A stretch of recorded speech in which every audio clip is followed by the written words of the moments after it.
you hear a very loud crack and shouting as the large stone slab comes crashing down, sealing you inside the tomb.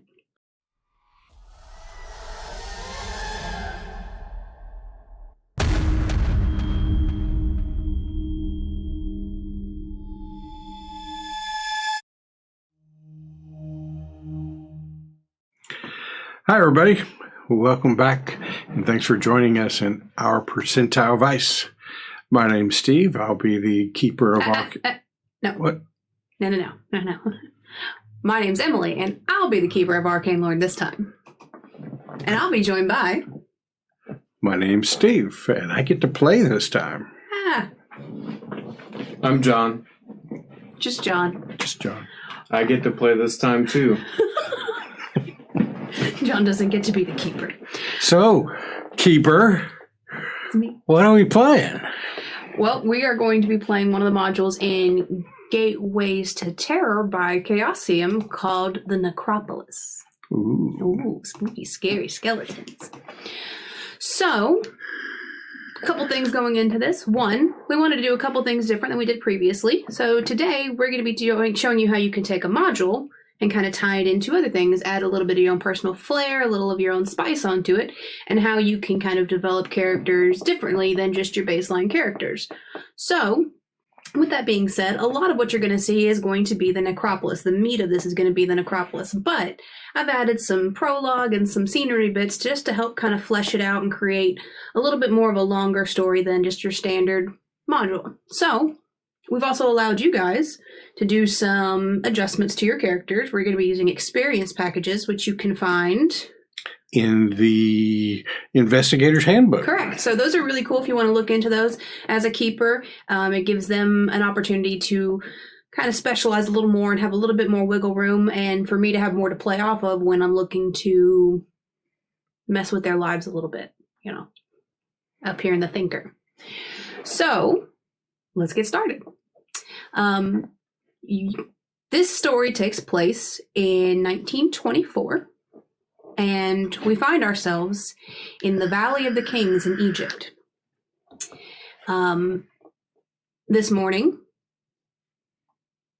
we find one of our investigators. Tell us your name. I am playing Etienne Dupont. Etienne Dupont. Etienne is a French professor at Sorbonne, the university in Paris, specializing in, ancient studies, Right. A lot of knowledge in anthropology and archaeology, Okay. and a little bit of occult, too. He's a member of a secret society, La Société de l'Occult. Ah, very secretive. Yeah, well, it is, damn it. Everybody knows I just lost my membership. But he is an older character than most. His starting age is 57 years old. Wow. Now, by taking that age, I took a little bit of a hit in things like strength and constitution, Right.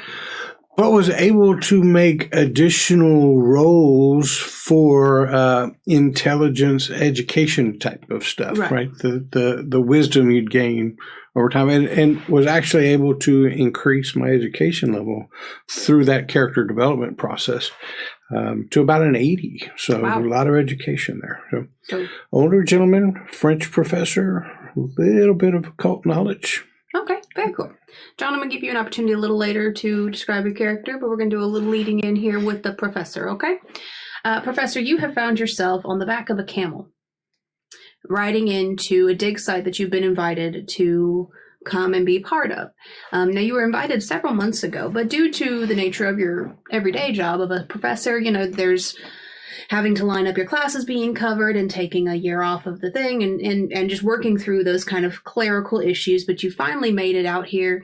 You stopped down in Cairo and were shuttled up through all these different small settlements, and you're finally in the last leg of your journey to the dig site. You're on the back of this very pretty camel, surrounded by probably about 10 to 15 locals. They're all very, dark skin, kind of leathery, but still very striking facial features, very prominent eyes and things like that, very bright looking people. And they're all wearing linens and head wraps and things like that, long linen coats to keep themselves sheltered from the storm. Tell us kind of what you look like. What do you look like on the back of this camel? All right, so I am a thin man because, this is fantasy. Relatively tall because, again, fantasy. I always play tall characters, too. Live up my fantasy and reaching the top shelf. Well-dressed, professorial look, probably like a white shirt and a vest. I'm sure he's got kind of a hat, wide-brimmed hat on to protect from the sun. Not something he'd normally wear, so he's probably a little self-conscious and fidgety with the hat. But nice trousers, a pair of like hiking boots that are probably obviously new and not worn in and may result in blisters. Right. He bought them just for this trip. Right. Carrying a little satchel with him, like a little leather kit where he keeps some of his handheld personal archaeological tools, like little spades and brushes and things like that. And he's looking forward to entering an actual Egyptian tomb. So this is his first time actually on a live dig site? So he's probably been involved in some dig sites, but never one that was actually going to go into a tomb. Okay. Maybe some that uncovered, houses or settlements and those kind of things. I got you. So based on how you're dressed, you're probably sweating profusely. Standard trousers. Not as much as, like, say, an overweight 57-year-old short bald guy. Too personal? Probably not. But yeah. But you probably are sweating.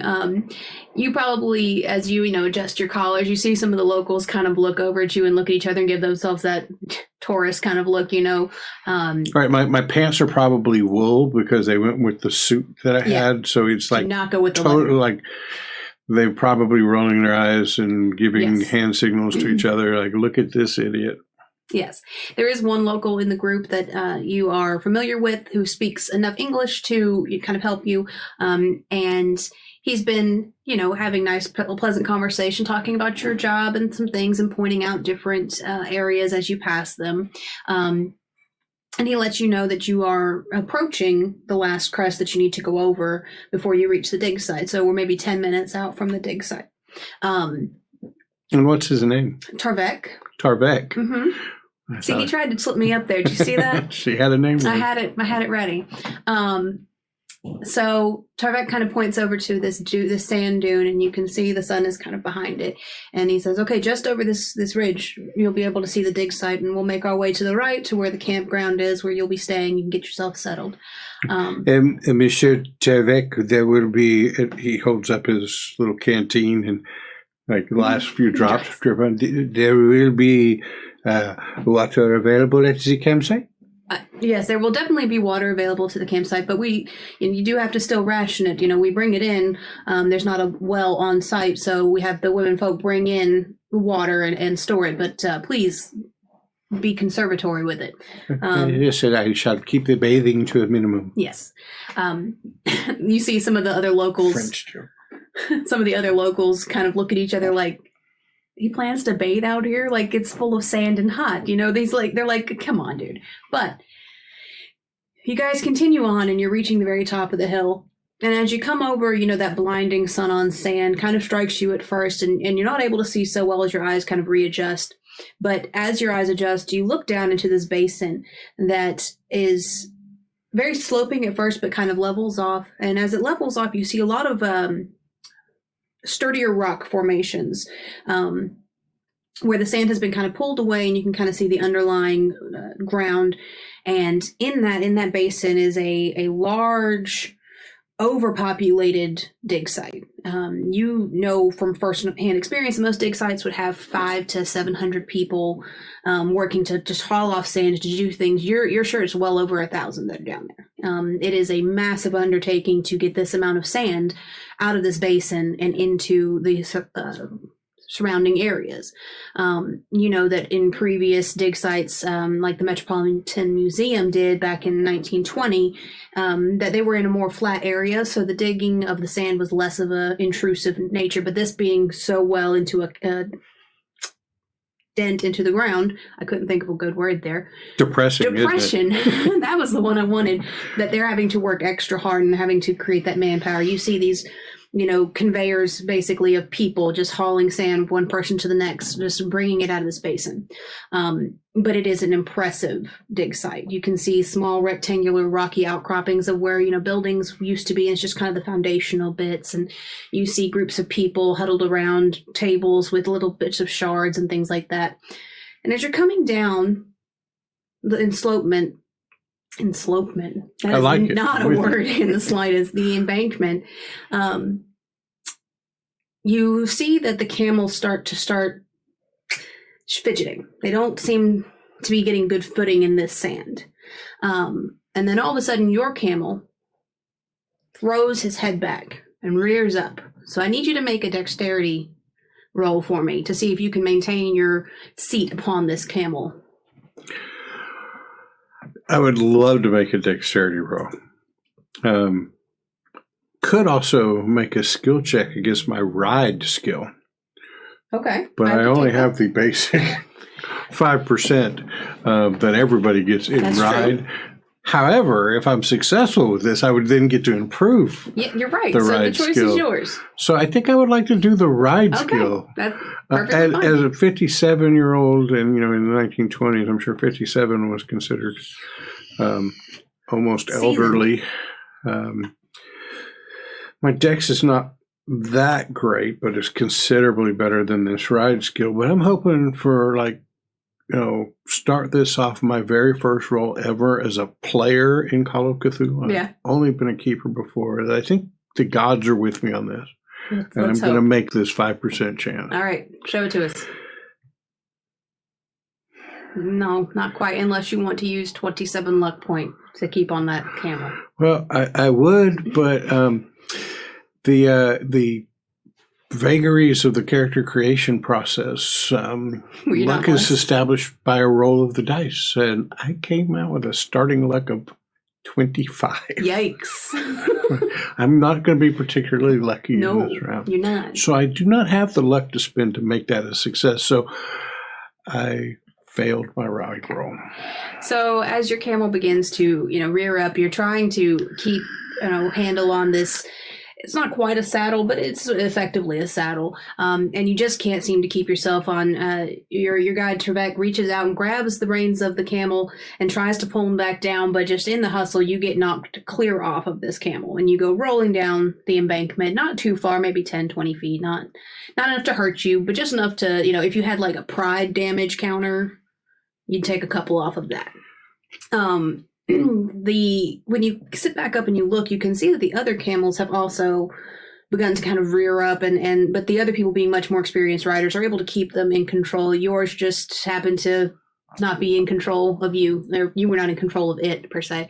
But you can see all the camels are acting very, shook. Trebek comes over and helps you up, and he says, "Oh, I'm sorry. They must have seen a snake. I apologize. Are you all right?" And starts helping you brush off. Yes, Monsieur Trebek. I am fine, but perhaps for other guests coming in, you will find more tamer camels. It's quite inappropriate, shall we say, for you to provide camels of this nature. It's really quite disorienting. Well, apologies. So you guys continue down, and he kind of takes you on the right side of the dig site, and you can see off to the side that there is a small encampment that's quite nicer than some of the other encampments. The other encampments are very thrown together, sticks and a sheet kind of thing. But you do see a encampment that is much nicer put together. There are carpets on the ground. There are very well-made tents and, a nice fire and a place to cook. And there's all kinds of things. It's definitely the wealthier area encampment, which is where you are left. He shows you to the edge of the encampment. He says, please make yourself at home here. This will be where you will stay. In the morning, we will begin the last bits of excavation into the tomb, and you can join us down at the dig site then.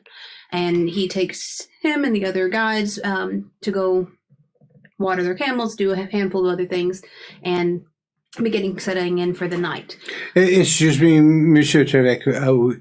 Which tint shall we mind? You'll need to speak to the gentleman right there by the fire. He can help you. And by the fire, you see you. Me? Yes. You're sitting by the fire. I couldn't tell from that strange picture. Yeah, it is you. Why don't you tell us what you look like? I guess I look like the token. Can you tell us what your character looks like, please? I am a rugged, extremely muscular man with prematurely silver hair. I am young, about 29, and I am severely disfigured with shrapnel wounds. Severely disfigured. Okay. All over my face. Very nice. So tell us a little bit about your character, the backstory, and a little bit about who he is. My character's name is Rittmeister Erling Günther. He is German. He was a cavalry captain in World War I who was pulled into the war from archaeology school, and after the war ended, he went back into school, and he has the experience package of war veteran, which gives him some skills and whatnot. No? Okay. He's always been very interested in the spirituality of the Egyptian people, the ancient Egyptian people, and that's why he's, rather than trying to make money in the big German digs, he's here just basically pursuing his own passion rather than trying to get rich. Okay, very cool. So as you approach, you see this young man with prematurely silvering hair and what appears to be a lot of scarring on his face, sitting at the fire. Okay, so I'll walk up to him. As I'm walking up, I realize in the short distance from the time I was thrown off of my camel and walking down the sandy dunes and into this place, that I bought these hiking boots about a half a size too big, and so they are moving up and down, rubbing on my heel. I could feel a blister already starting to form. But bonjour, je m'appelle Etienne Dupont. Parlez-vous français? Mais non, but of course. With of course. Hello. Hello. I am Etienne Dupont, professor of archaeology from Sorbonne. I am Erling Günther. I'm sorry? Erling Günther. Monsieur Günther, I am told that you can show me to my accommodations. Oh, yes. Right here. Yeah. So he points you in the direction of kind of a larger tent towards the back that has several cots set up, but they have, like nice draperies to, separate the areas. But it is still kind of communal living, but it's much nicer than what you would expect for the crew quarters that are on the other side of the encampment. But there seems to be 4 beds inside, 2 of which already have personal effects, and 2 of which are currently vacant of anything. They have a foot locker and a small table for you to use. Monsieur Günther, I am to share these accommodations. was led to believe as lead professor on this archaeological dig that I would have my own accommodations. You know for a fact that if he was told that, it was well beyond anyone that you've spoken to. You've been here for several months, and you know that nobody gets personal accommodations. We all have to live here in these tents together. Together. But of course, I will go in. I will start laying my pack down. Like every 3 or 4 seconds, coming back out to the front of the tent, shaking sand out of something else, and going back in. Okay.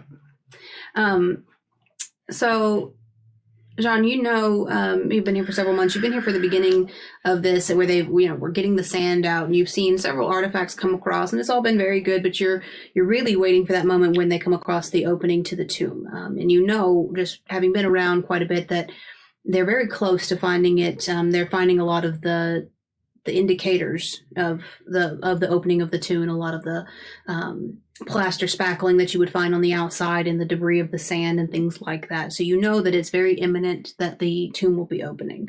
And as far as the foremans can tell you, they should have it dug out and completely exposed by tomorrow mid-afternoon. Okay. So anything else that you guys want to do to be setting up, or you want to have a chat or anything like that? I think first, after I get all my stuff stowed away, I will pull out a journal and make some notes about the terrible conditions upon which we were forced to live, the lack of adequate animal husbandry, and on a personal note, that apparently the leader of the manual labor upon the campsite is a Mr.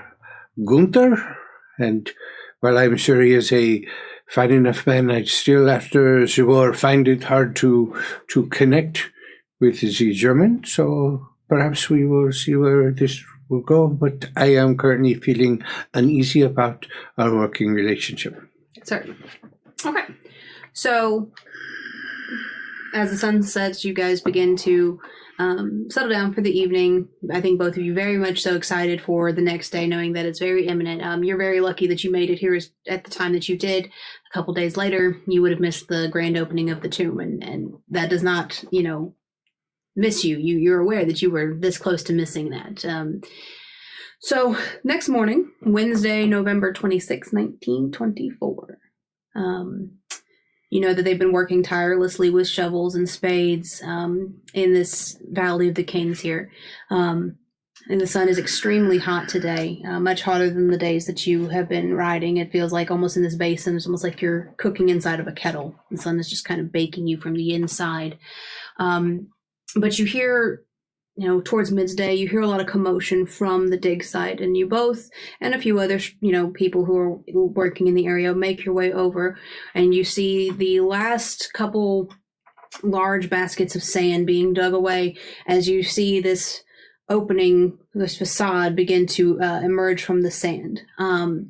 It's cut deep into a cliff face. They begin to run around kind of like ants, trying to, clear the sand away, using hands and trowels and whatever they can, trying to get through it as quickly as possible. The foremans are yelling orders in their native language and just trying to get it done. And what is exposed is a large stone slab that is obviously sealing in this doorway to this tomb. So at that point, you have a little while as they start to construct this primitive pulley system to try to heave this big, large slab off of the doorway. Is there anything you want to do before they get it all open and you get to go inside? There are tents full of different supplies and things like that can be accessed, if you want any number of things. It's very limited, but some of the basic staples of survival would be available to you.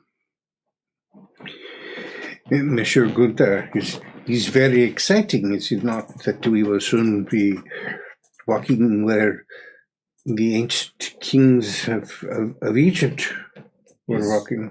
Very much always exciting.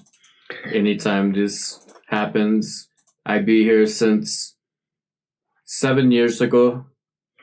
Every time, so exciting. You have been inside Egyptian tombs then already? I make many excavations. You see, well, I must confess a bit of jealousy. This will be my first. I have done much study of Egyptian culture and hieroglyphics, and it would be nice to put it to use I could not help but notice, sir, but were you in the war? I noticed the wounds upon your face. Yes. And I'm hoping that your time in the churches was not too unpleasant for you. I spend very little time in trenches altogether, mostly with cavalry. Oh, I see. Yes, I remember some Hessian soldiers come violently through villages that some of my family lived in, but it's some time ago, and perhaps you will agree that the unpleasantries between our countries in the past need not affect our relationship here? Very much. Okay. I like to remember. I like to look at the scars and remember what a big mistake it was. I should have been doing this work all the time. Oh, so you are not a career soldier then? No, I was drafted. And this was your life's dream? This work is what you wish to do instead of soldiering? Yes, very much so. Well, then we shall have something in common, shan't we? It appears we do. So as I say, I have never been actually inside a tomb, but I have my archaeological tools, small spades and brushes and trowels. I have my firearm.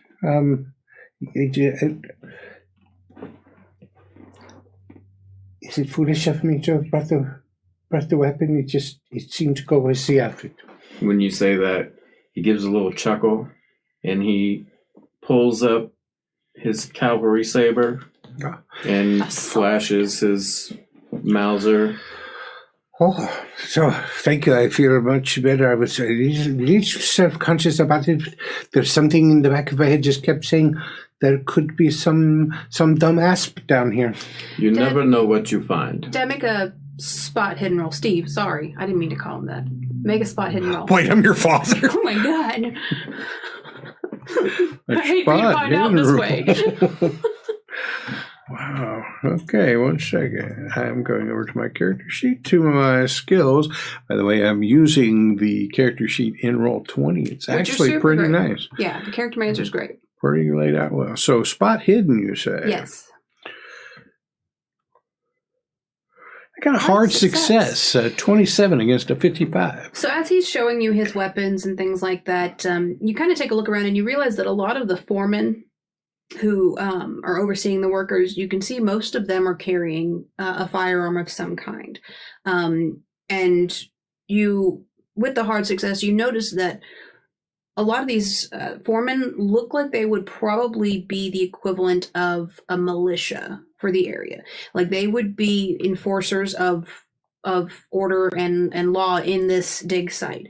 So there's a military aspect to them as well. There's a small military presence here, mostly because, prior when the Metropolitan Museum came, they had some issues with robberies and some issues with people coming in and trying to steal the artifacts and things like that. And so in subsequent dig sites, the Egyptian communities and military and things like that have sent out small detachments to help keep things orderly and safe for the workers and for the guests as well, because the Egyptian government knows that it's bad publicity if a lot of their guests from different museums and schools are, being injured due to these things. So with that success, you're definitely seeing that there is maybe not a true military presence, but there is definitely some militia and overtones to some of these foremen. Yeah. So you're not the only people armed, but you are one of a select group of people that are armed. Okay. Well, I probably feel the most uncomfortable wearing the weapon, as everybody else said. Yeah. In my mind, it is a strange juxtaposition with my status as a professor. Right. So, Mr. Günther, did you have a particular area of interest that you focused your studies? Myself, I am interested not only in the ruins of these cultures. I've just done much study in archaeology, but also the people and the culture surrounding them. So I have put as much emphasis into anthropology as well, and some bit of esteem in the interpretation and reading of hieroglyphics. So I'm wondering, did you take the opportunity in your studies before becoming or after your sojourning to specialize in any way in these matters? I have very little in hieroglyphics, but I can read Coptic. Oh. And I have some Arabic that may come in handy if the foremen need to talk to us. This is good. I notice very few people around here speak Francais. It's a bit disappointing. At one time, the whole North African coast was very, how shall we say, aligned to France. So I was expecting more. Perhaps if we had gone over to more like Morocco or something, I would be more comfortable. Morocco. I should think a smarter man in my position would have picked some up in the war, but I am not very smart. The only way I make it through. John, he's working on his German accent. The only way I make it through university is through precision German engineering of study time. I see. Hard work will always pay off more than a natural ability that is now well applied. So, kudos to you, good sir. Okay. So was there any supplies or anything you wanted to get from the supply tents before? I'm going to make sure my water canteen is filled up, because when I filled it up last night, I have drank the whole... Right. Not conserving water in the slightest. Easy and important to hydrate well under these conditions. Yes. I was sweating like a French farm pig. And I also took the opportunity to take a white silk scarf out of my belongings, and I've got it wrapped around my face and kind of covering my nose from the sand and everything. But so I'm going to try to fill up my my canteen and I'm going to just take a look around and maybe find some slightly larger tools, like I've got a small little hand shovel or whatever, but maybe something more like a spade, not like a big long shovel, but like one of those collapsible shovels that were prevalent, but some stuff like that, so that when we get in here, I could do some digging. A few larger size tools. Usually they have like a leather strap on the end that can be hooked onto a belt, so you could take like a small spade and then one of those. I don't even know what they're called, but they're the flat bladed triangular things. I can't remember what they're called. Trowel. That's the word I needed. So you're able to take a small selection of those that can hook onto your belt. Right. So something that is a little bigger and less delicate than so I've got the tools for the delicate work as part of my archaeological tools, so I wanted some of the bigger stuff so that but now you can move a little more real estate a little more quickly than with your little tiny shovels. Was there anything that you wanted to get? I'm going to grab 3 sticks of dynamite. There aren't dynamite. It's just not something that with the military presence that they would have allowed to be, open source in the area. So there is not dynamite available to you. In fact, all this excavation based on these thousands of people, it appears, has all been done manually. They do have some trails, like almost like railroad tracks put in one area with large mining carts that can move amounts, but they're in scant use given the depressive nature of where they are. It's more to move across the dig site, but I apologize, there is no dynamite to be used. Then I will bring 3 of my personal dynamites. You have dynamite? Roll I me would lucky. have bought it if I would have known you weren't going to let me have it. Okay, you can have 3 sticks of dynamite. You could make a luck roll to see if he brought it. It's fine. In case I want to use my 10 in demolitions for something. You got 10 in demolition. Yeah, no, you, being a military man, I would assume that you're one of those people who kind of plans for the worst and would have brought more than necessary in the way of armaments. You have, 2 weapons on you for a given morning. Yeah, I can definitely see that you would have brought a small selection or purchased a small selection. I'm willing to give you that. That's perfectly fine. So you have 3 sticks of dynamite, but they are smaller, they're not, big explosions. They're more like they'll blow up something. They're smaller because it's not dynamite, it's plastique. I don't think they had plastic. And now you're speaking my language, no? No. Plastique? These would be, they wouldn't move a ton of real estate, but they will do some damage to anything they're stuck into. But no, it's not going to blow a whole temple apart kind of thing, Yeah, I mainly was thinking if something caved in. Yeah, no, definitely. You could use this to have a head start. It would help, just stir more of the rubble, break things up into smaller pieces. It wouldn't, blast it to smithereens, but it would definitely help you move some real estate. I'm with you on that. That's fine. Each of you make me a no roll. Is no education or intelligence? Education.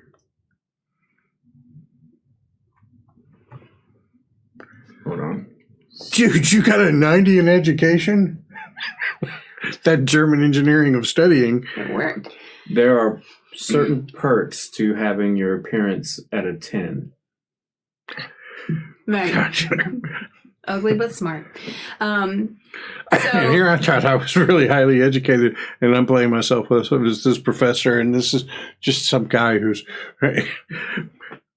No. He might have more degrees than I do. He hides it well. He does. So you both would know that any number of tools, such as what Dupont has gotten, would be valuable. Showing off the cool cup that he got for Christmas.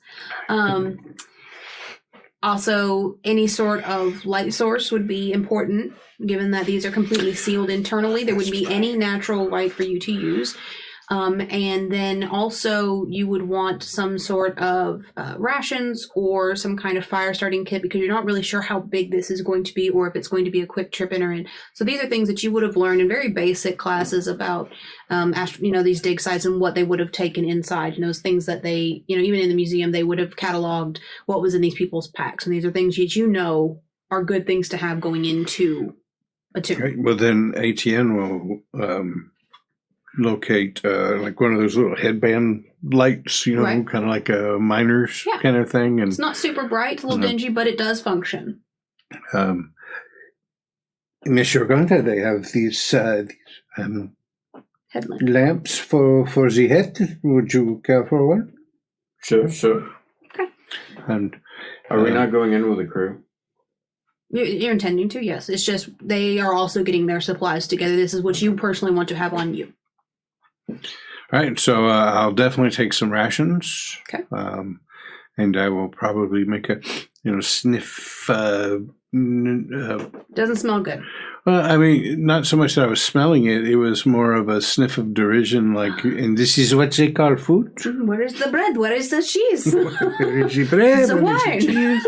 I see not a single bottle of wine. Even that terrible German stuff. Yeah.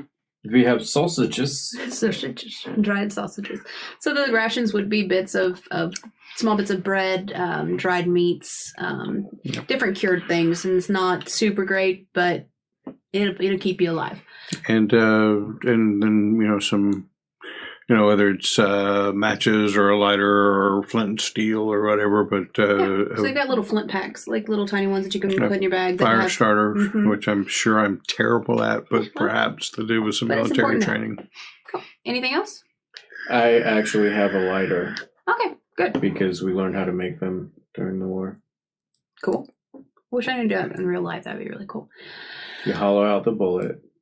You take a little bit of your lantern wick, Huh. You know a lot of weird stuff. I looked it up when we were having the discussion with Jackson having a lighter. Oh. Who is this Jackson? No. Okay. So as you guys are gearing up, you can hear several shouts of words that you don't understand.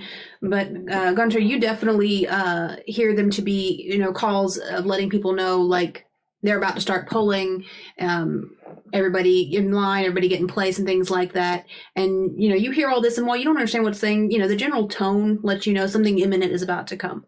We are make beginning now. Oh, yeah. So I'm going to pull out my little pocket journal and start scratching in there because I want to document this feeling that I'm having right now. Right. The level of excitement is incredible. The natives are jumping around and hollering. I, of course, have my calm self. Yeah. So as you look on, you can see all of the locals pulling on this, primitive pulley system, like I told you, to heave this large stone slab. You hear the two, sets of stones grinding against each other, and it's very loud given how far away you are from it. Maybe 20 feet, but it sounds like you've got your ear right up into it. These huge 1,000-pound pieces of slab just dragging. Sand is kind of falling off, and you almost hear this like pressurization sound when it finally removes itself from the bottom sand and allows the air to mix between the two spaces, the outside and the inside. And they get it all the way pulled up, and they use these kind of very large logs to prop it up. It's still being held by the pulley system, but they've got these big logs that they've, wedged into the sand and put supports on to try to keep it up so that it would, take a little weight off the pulley system. And there lies this great opening into plummeting darkness. The sun is behind it, and there's no light passing through. So are we at the right? You begin to approach it. So definitely, just sheer excitement. You can't stop yourself. You've got to get there. And as you get closer, the smells coming from it, it's this dank, musty smell, but it's definitely intriguing. It's not bad per se. It's not something you've smelt normally. You've probably smelt it a couple times, but this very distinct old smell got a bit of a sand smell to it, but with this hint of maybe some kind of foliage underneath. It's very distinct. And there's about 3 other foremen behind you who are approaching with you. Which is it, 3 or 4 men? It's 3 foremen. And ready to go into this tomb. So I'm going to click the light on my helmet so it probably doesn't pierce too far in there. The moment is upon us. After your Monsieur Günther? Age before beauty. Beauty was a horse. And I will thank you very much. This is most exciting. For my first time to also be able to say I was first man into the tomb or crypt or what we shall find here. I'm very much excited, and thank you very much. And so, unless something's going to stop me, I'm going to start walking in underneath the giant stone slab propped up by wooden timbers and step cautiously into the chamber. All right. So as you approach, you both are in the front, and you've got the 3 men behind you. As you approach, you can see that the slab actually opens up into a long passageway. 3 men behind us. 3 men that foremen. are foremen. Gotcha. Let me reveal some areas down here. All right. You step in and take a moment to kind of look around, and it's very dark. Kind of your eyes are adjusting from the outside to the inside. You've got these headlamps that are directing their light to you, but there's always that moment where your eyes are still focusing in the darkness. And in that moment, you hear a very loud crack and shouting as the large stone slab comes crashing down, sealing you inside the tomb. In pitch darkness, aside from the one headlamp that's been turned on, you hear shouts of horror outside. One in particular screaming in agony. And you look down and you can see what is the remains of a mangled foot on the inside of the slab. Mr. Günther, why would the foreman bring the gate down so abruptly? They have certainly maimed this man. Obviously, this was not intentional. They make mistake. They have the police system. I'm sure they shall raise the door and everything. Perhaps we should to make sure this man is taken care of, and we begin. No, he is outside the door. Right. Oh. I'm pointing at his foot. Oh. Make sure this man is taken care of. So they will raise the door, and then perhaps, after the necessary paperwork is filled out and medical emergencies have been taken care of, then perhaps maybe tomorrow we begin our discussion. This is a complication, no? Yes. Günther, make me a listen roll. I want you to let me know what you're able to hear from outside, because you understand the languages that are going on outside.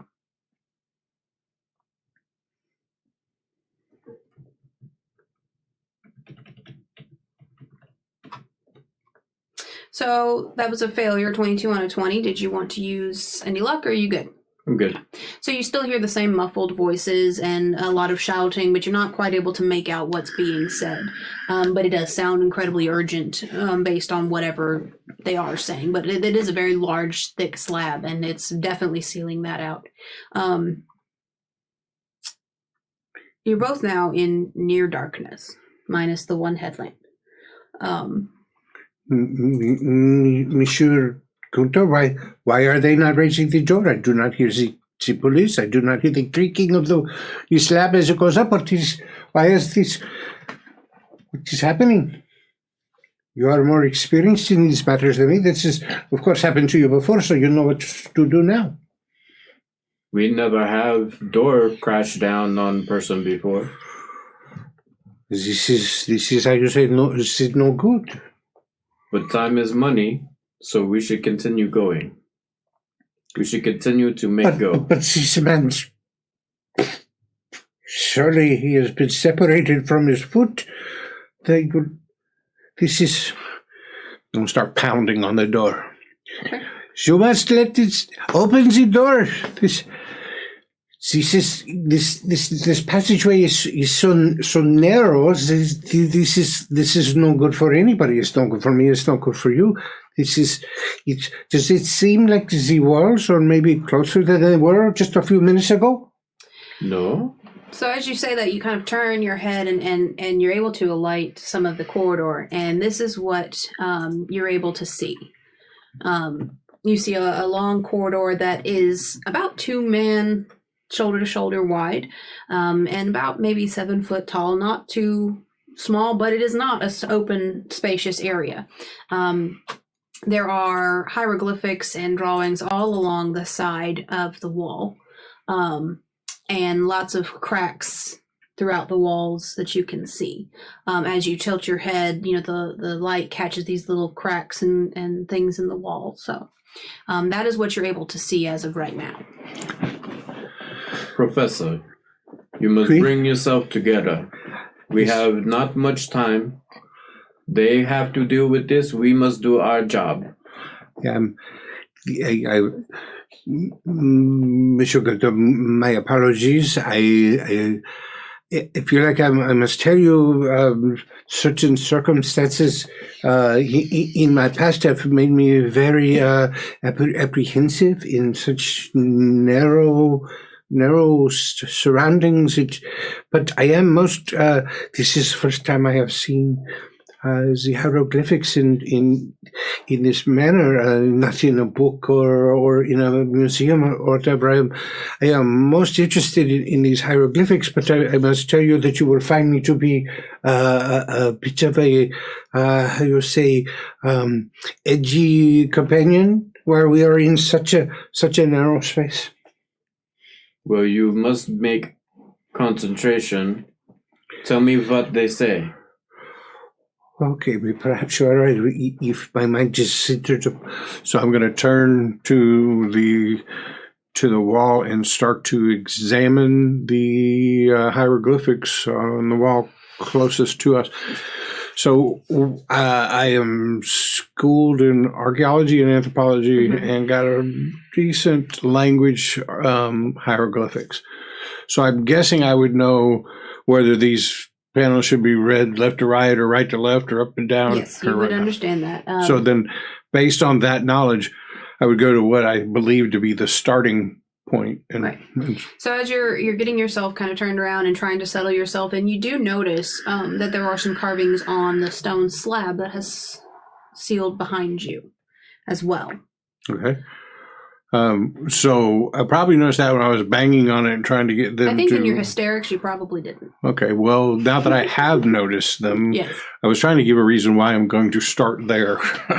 But okay, what the hell? Shoot my shit down. I will. Yeah, I want to look at the hieroglyphics on the slab doorway. Certainly. And try to read those. So should I make a... So without a roll, you know right off the bat, these are not hieroglyphics. They are some sort of other sigils. But given your background, you've seen... Could I make an occult roll to see if I... You can. You recognize some of the formations, but not necessarily the meanings without a little deeper look.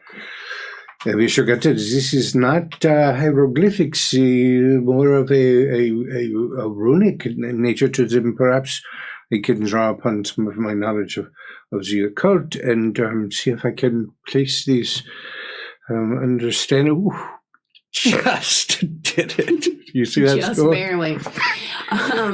Okay. Just a regular success. Rolled a 50 against a 50. Nice. So you know, just from your basic understanding of sigils and just how they're constructed, that these would be sealing sigils, that they would be used to ward against people who would be robbing the tomb or, intend to desecrate the tomb in some way. Just based on the drawing and the line, and that a circle means this and a line. So you understand that these would be sealing sigils. This is an attempt by the constructors of this tomb to ward off against the tomb raiders and grave robbers. Is how one might say, it's if they are placing curse upon, do not seem to hear bad things happen. Yes. This is what this is for. Is mostly, how you say, what is the word in English, the language that we share in common, when you have, oftentimes soccer players, they will always wear the same shoes. Football? Football, they will wear same shoes every game because they believe it is lucky. What do you call this phenomena? Superstition. Superstition, right. Most would say this is mainly superstition. I have read accounts where sometimes it's more than just the superstition involved here, we shall see, but that's just what this writing is for. And you are right, by focusing my mind upon these, I am feeling much better in these surroundings. Thank you, sir. Yeah. So you move on to the wall in the beginning, where you would believe that the beginning would be, that hieroglyphics are read left to right standard, but they go up and down in columns. So there's one column, the next column, and so on and so forth. So roll me the language for the hieroglyphics. Come on, schooling. Don't fail me now. I got a success, a standard success, 38 versus my skill level of 50. Okay. So here's what you know from what you can read. That they depict a pharaoh who appears to possess some kind of great power beyond those of ordinary mortals. You see a lot of distorted images and disjointed things that don't necessarily quite make sense to you, like the context is lost on you. But you do see him punishing or smiting or something, some group or some select people. You're not entirely sure why. But you can definitely see that it implies a lot of suffering and pain under his rule. And it seems to just be kind of a description of him and the things that he did in his rule.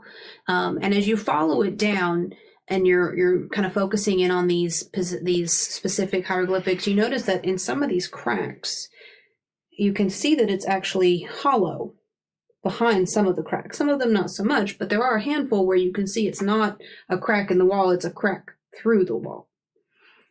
So as I'm reading these, I'll be kind of narrating the story to Monsieur Günther.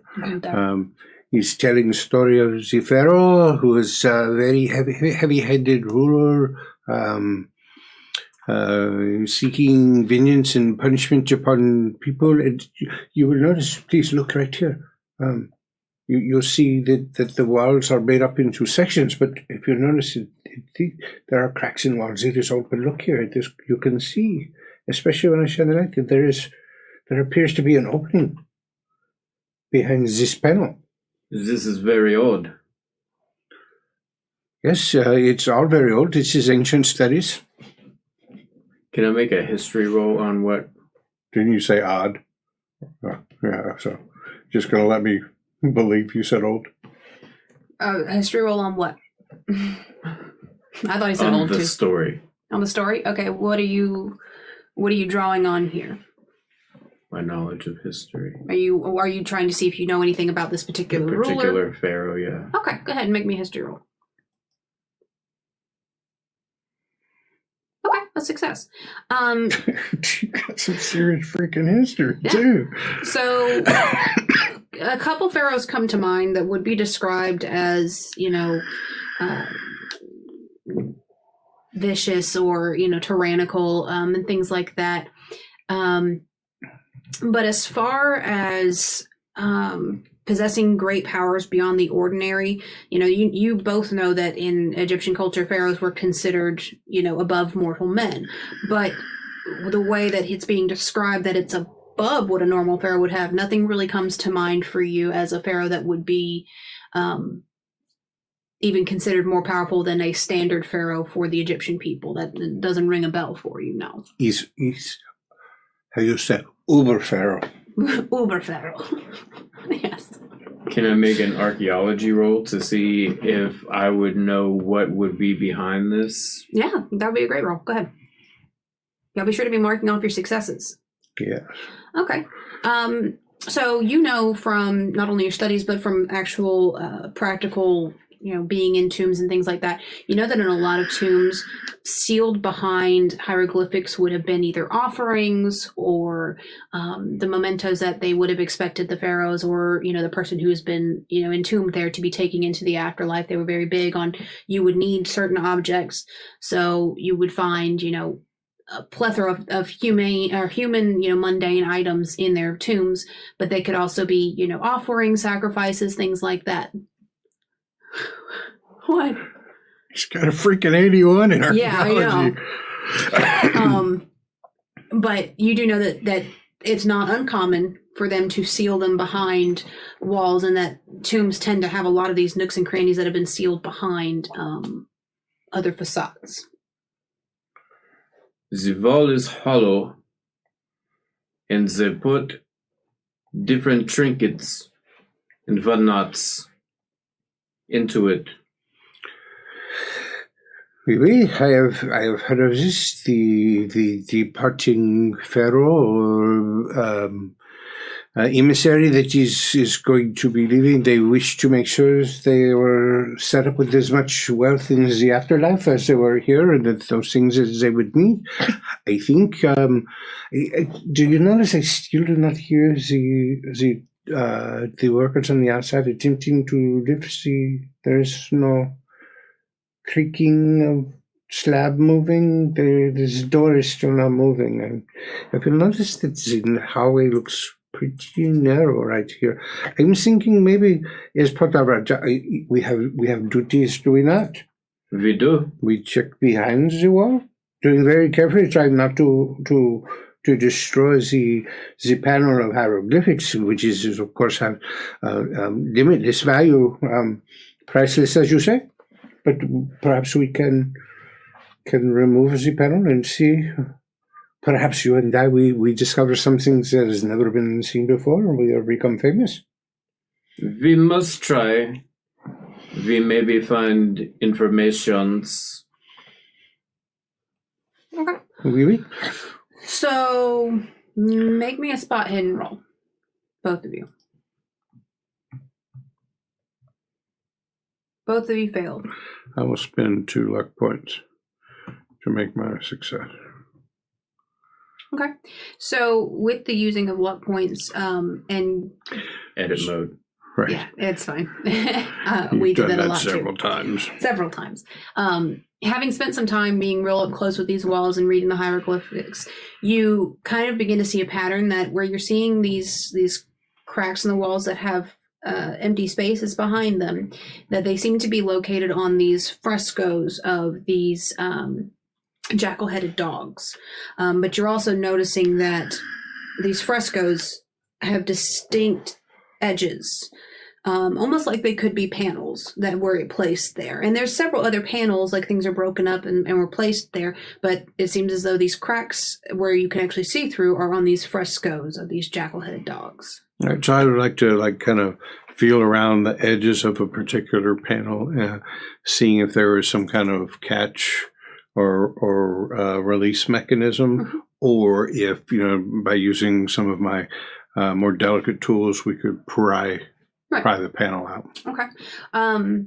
So you don't find any kind of catch or anything like that. It does feel almost like grout has been laid. It's not grout, but something to the effect of that. And it's sealed it to the wall, but it is a separate panel from the other hieroglyphics. So can I make an archaeology roll using my archaeology tools to kind of scratch out the grout around this thing to see then if together Günther and I can remove the panel? Certainly, and if Günther's going to help you, you can do it with a bonus die. I will help. All right, so archaeology. Success, normal. I'm going to use a bonus die and hope to get that. No. So just a normal success. Okay. So with a normal success, you are able to kind of scrape out the grout. You do cause a slight bit of damage to the fresco, but nothing that is outside of the realm of what would normally happen in any dig site. There is always going to be So is one of my tools kind of scratches up to it? This was already there, no? Yeah. And you both know that it just in general excavation, nothing is ever going to be 100% preserved. Just the natural order of how you clean things is going to decay it to some degree. But you are able to remove one of these frescoes. And what you find is a hole that's about 2 feet by 3 feet into the wall. And inside is a small linen wrapped package that has a painted wood dog head protruding from the bandages. Can I make an archaeology roll to see if I would know what that is? Certainly. I'll help him. Yeah, you can have a bonus die if he's going to help you. You guys can have a little conversation, see if you jog each other's memories at all. Still a hard success. Judging from what you've seen and what you can see here, you're fairly certain this is a mummified dog. So you know from your role and from your basic understanding that the Egyptians often left animals as offerings in shrines dedicated to their gods. It would have been either for companionship for, the particular traits that those animals have, whether it was their ferocity, their loyalty, or it could have been as guardians, any number of things. But you are aware that it was common for animals to be mummified along with temples to gods or other supreme beings in Egyptian culture. And you can guess by the fact that it was behind this fresco of this jekyll-headed dog that is more than likely what you're seeing here is some kind of offering to a god or for whatever is entombed here. This is pet. Maybe put in your rations tastes better than... This is very funny. You are quite the gesture, Mr. Günther. Is there any the jackal head that is protruding from this? So that is like a carving. It's like a funerary mask almost. Okay. That's been placed on top of it. And can I tell what it's made of? Like, would it have a value beyond the fact that, well, this is ancient and Egyptian and everything, but like it's made out of gold or bronze or... Correct. So no, you can tell based on the wear and things like that it is plaster. But it is exquisitely designed. It is a very, very realistic depiction of a jackal. It's very reminiscent of a lot of things that you've seen in other dig sites come out that have, been sent to museums representing Anubis, the god of the dead. It's very detailed, and while it doesn't hold any material value, the implied value of the historical value of it is quite high. So, Mr. Günther, I suggest that we would probably leave this here so that after the door has been opened and we can bring in the necessary equipment that can be then packaged up securely for transport to museum or wherever we shall study this further. But would you mind if I was to say, to pick it up just for a second? I meant just to see, is there anything underneath this thing? And I shall place it right back for when we are ready to package the findings. I'll pick it up for him. Okay. So yeah, you can pick it up. It is delicate. You can tell where your fingers are touching that the plaster is not disintegrating, but it is dusting off, and so you're very careful to not move your hands and try to minimize the damage. If you lift it up out of that area, in the light of your headlamps, you can see it is painted, very delicately. You can see different symbols painted on the backside of the head, like ankhs and a few other different symbols that would indicate, just general Egyptian lore, not anything specific, but, just general decoration. Under the mask, you see the mummified head of this dog. However, it is not mummified well. Mummies normally dry out quite a bit and then they kind of sunken in. This looks like it probably expanded quite a bit first and then sunk in, like it decayed instead of drying out properly. And it is gruesome. The mummification process, according to the studies in the books I read, was not done very well upon this animal. You notice it looks like it bloated in, as it corrupted from the inside, and then kind of collapsed back down and is not standard as what you would see from mummification. Is this your experience as well? Yes. Yeah. So you're not entirely sure what that implies, but you do know that something was not correct with the mummification process of this particular dog. You're not entirely sure why. Could have been a rush job. It could have just been that whoever did it wasn't as skilled, or maybe there was some other underlying causality to it. But if something was not correct, and it is gruesome to look at. Yeah.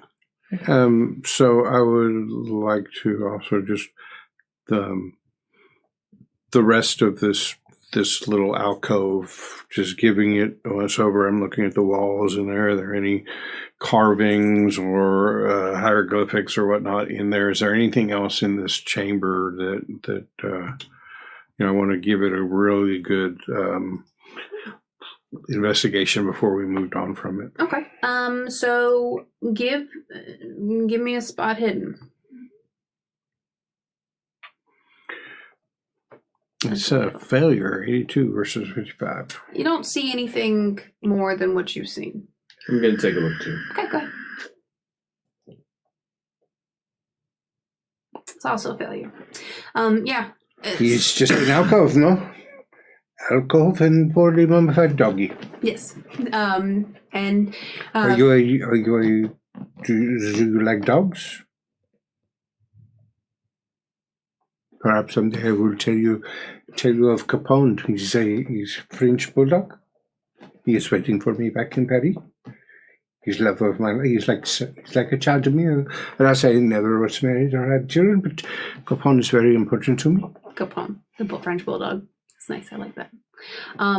You are both aware that there are 3 other frescoes of these Jekyll-headed dogs as well within this hallway. Should we should check the others then. And I'll take my my delicate tools and perhaps this time you would like to use these delicate tools and do it, and I shall assist you by removing the dust as you. I will do this. Okay. Okay.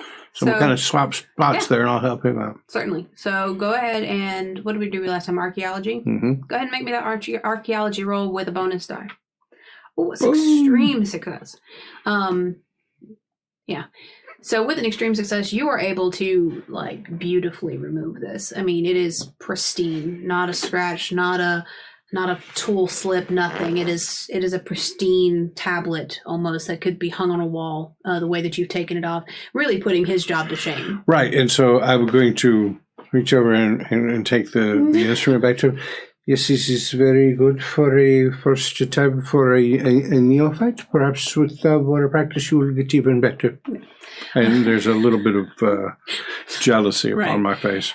So inside this, you're able to find the same mummified dog with the Jekyll-headed mask as you did before. Would you guys like to search this one as well? Yes. Spot hiddens. Success. Normal success. Beautiful. Okay. So you do see that under the dog, on the ground beneath the dog, that there is, or not the ground, but the alcove beneath the dog, there does seem to be some kind of writing in the hieroglyphics, but it's under the dog, so you would have to physically remove the mummified remains to read it. Günther, perhaps you would lift this one up as well, and by the time I pulled out a little brush, like I'm going to brush the dust and stuff away. Yeah. I see perhaps there are carvings underneath the puppy. I'll reach in carefully and pull the dog out. And so then I'll use the little brush tools. Do you want to roll or anything? So, not from you, but from you. I need a roll for your ability to handle this delicate mummified dog. Strength? No. I got the dog. I would dexterity. say dexterity, unless you have a case for something else. But I would say dexterity because you're trying to not damage it in any way. You want to hold it and pick it up very slightly? You will use sleight of hand now? My muscles are so big. They're throbbing. Throbbing muscles. And the sweat's dripping down off my bulging biceps. And I use my dexterity. And you slip because of all the sweat. Okay, so you're able to successfully remove this dog with that 63 success and set it down with the tablet. No problems. It's unpleasant to handle, but it's not. Is it moist? No, but it has the same appearance towards the backside up underneath. I'm not gonna indulge you. Underneath the edges of the mask, you can see that it looks like it probably had the same mummification process as the other dog. Staining of the linen wraps, things that you wouldn't see on a properly mummified body. But it's not moist, no. Okay, so you can see the hieroglyphics. You use your little dusty thing to dust them away. Go ahead and give me that hieroglyphics roll. Yeah. I'd like to help him by espousing how good he is at reading. I would like to push the roll. Okay. All right, and so I'm going to pull out a larger brush, knowing maybe that there's a potential that I could actually cause some scratching or scarring into this. So to I'm having a hard time making out the hieroglyphics, so I'm going to be more heavy-handed with the removal of dust and everything. So what would be the potential? So the potential is damaging the hieroglyphics beyond the point of readability. You can tell that based on the stone and just the delicateness of the hieroglyphics, that should you be too heavy-handed with this brush, that you could very well mess it up and have scratches, and it might make it incredibly difficult to read. Well, given the fact that I feel a little upstaged by his use of the tools for the thing, I'm not even going to consult him, right? I'm just certain that I can do this, and I want to shine here. So I'm going to push the roll, knowing that I could actually irreparably damage it. Yeah. Let's see.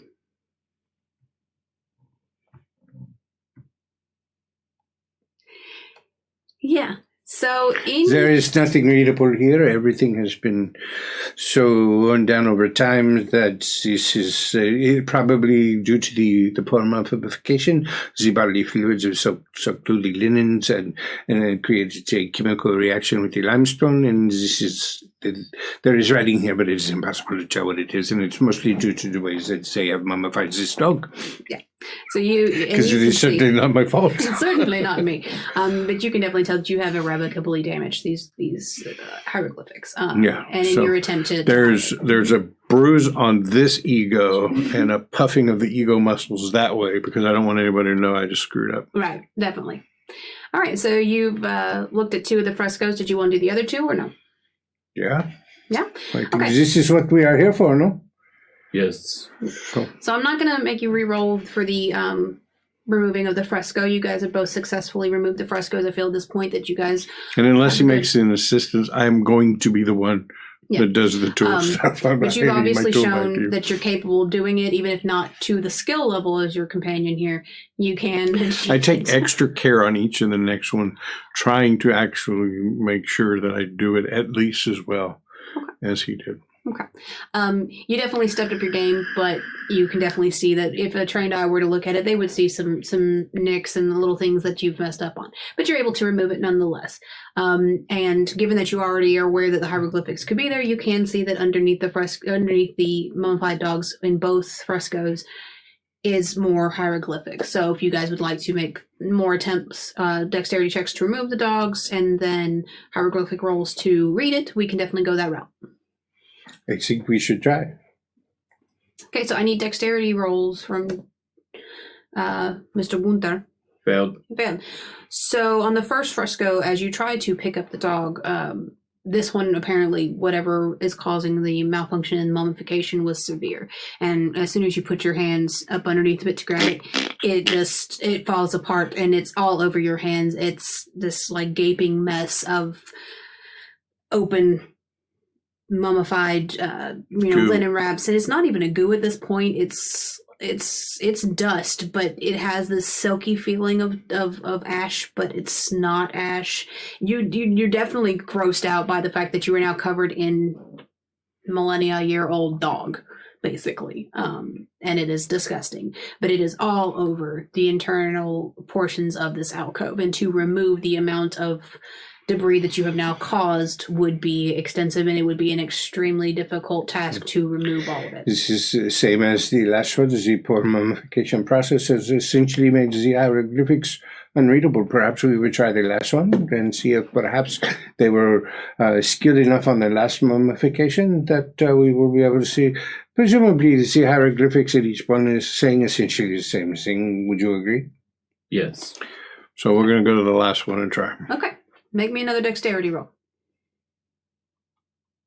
Hard success.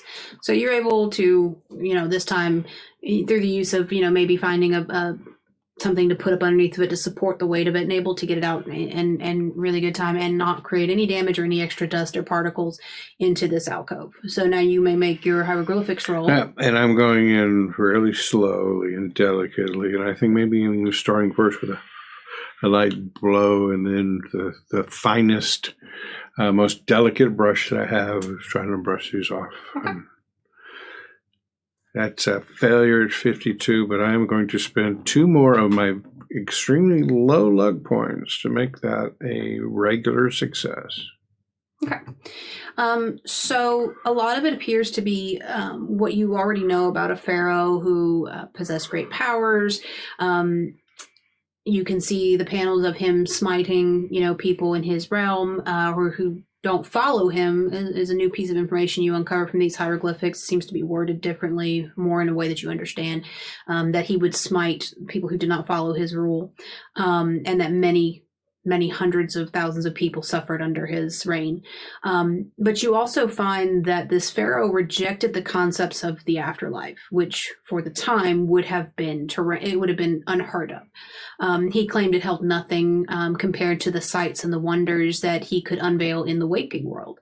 And his followers would behold the truth of these things that he could unveil, while the unworthy could rest with their gods in an early grave.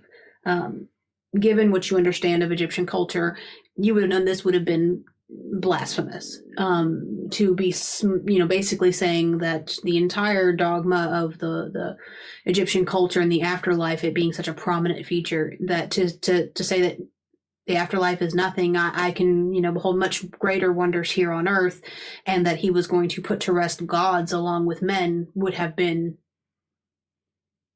overturned the religious world at the time. So this is most interesting. It is similar to what is carved upon the walls. This pharaoh was ruthless, smiting his enemies and those who did not submit to his rule. But curiously, I think perhaps you and I shall write a paper together, because we shall be famous for this. This pharaoh, he eschewed. Do you know this word, eschewed? He did not hold the same beliefs as every pharaoh we have ever read about the afterlife. He says this is nothing.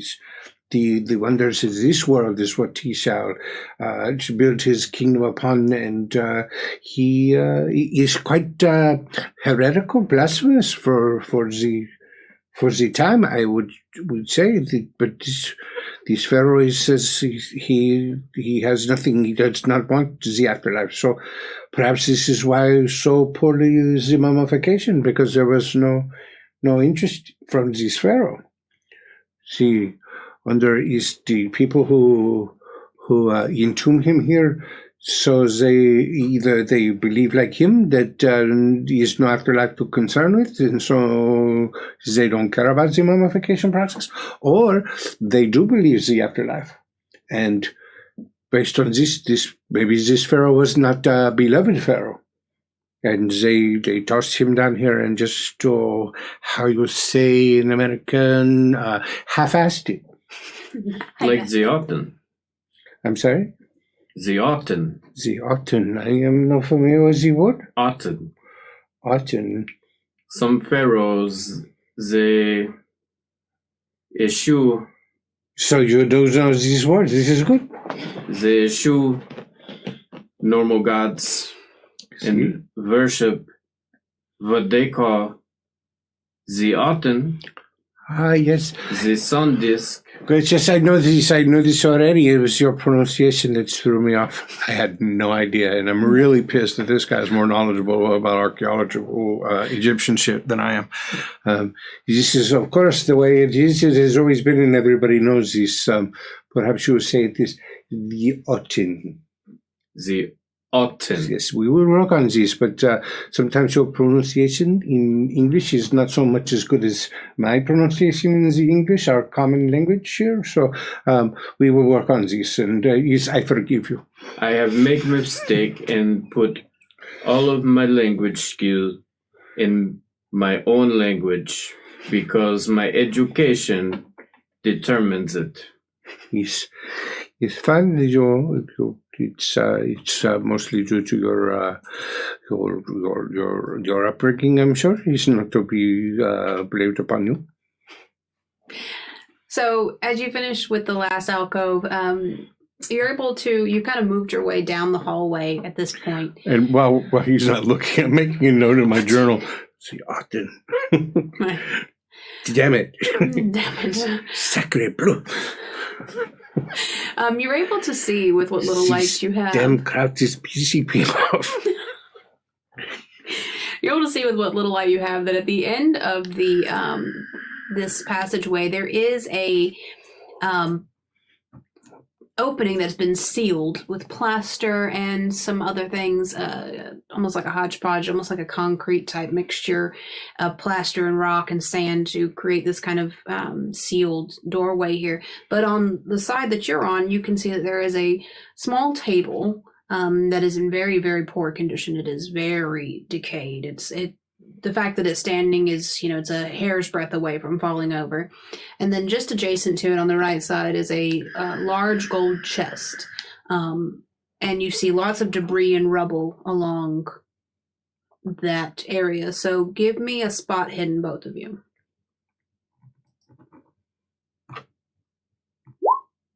Got 2 failures. Okay. So yeah, you can see that there's rubble. Same number even. Yeah. You can see that there's lots of rubble, but with the given lighting, you're not able to really make out a lot more than the fact that you've got these 2 kind of vague pieces of furniture and this definite what used to be an opening, but it has been plastered shut. You guys have just reached the end of this hallway, chamber, passageway, whatever you may call it, and found a gold chest, a deteriorating table, some rubble, and a plaster wall. So, what would you like to do? Can I check out the gold chest? You certainly can. Did you say gold chest, or did I, in my mind, put that in there? Nope, it's gold. Like gold and color are actually made of gold. So, give me a spot hidden. Success. So it's gold. It's gold. It's full gold. Now there are obviously some areas that aren't gold, but the baser part of this is gold. You can tell by, trying to maybe shift it a bit that it is excessively heavy. You by yourself probably could not lift it. With the help of another, you probably could, but it's not like gold filigree. It is a primarily golden chest. So could I... all right, so archaeology, that's, yeah, finding all this stuff. But from an anthropology standpoint, could I try to figure out, culturally what a gold chest like this would have been used for in this realm? So from an anthropological standpoint... You say you'd like a roll? Yes, I would love a roll. I'm sorry. This was all just me trying to get it. No, roll it. That's a hard success. It's beautiful. So, from an anthropological standpoint, you know that this chest would not have been in this room. And per the burial habits of the Egyptians, this would not have been in this room. And it would have held any number of treasures, trinkets. You know that they believed that you would need wealth in the afterlife, so they sent a lot of wealth and gold into the tombs because you would need that. So, cultural-wise, I would expect something like this to be not in this entryway, Correct. But back into more of the tomb areas. This is odd. It is out of place. The Egyptians, of course, buried their pharaohs with much riches, but these riches should be back with the sarcophagus and the body of the pharaoh.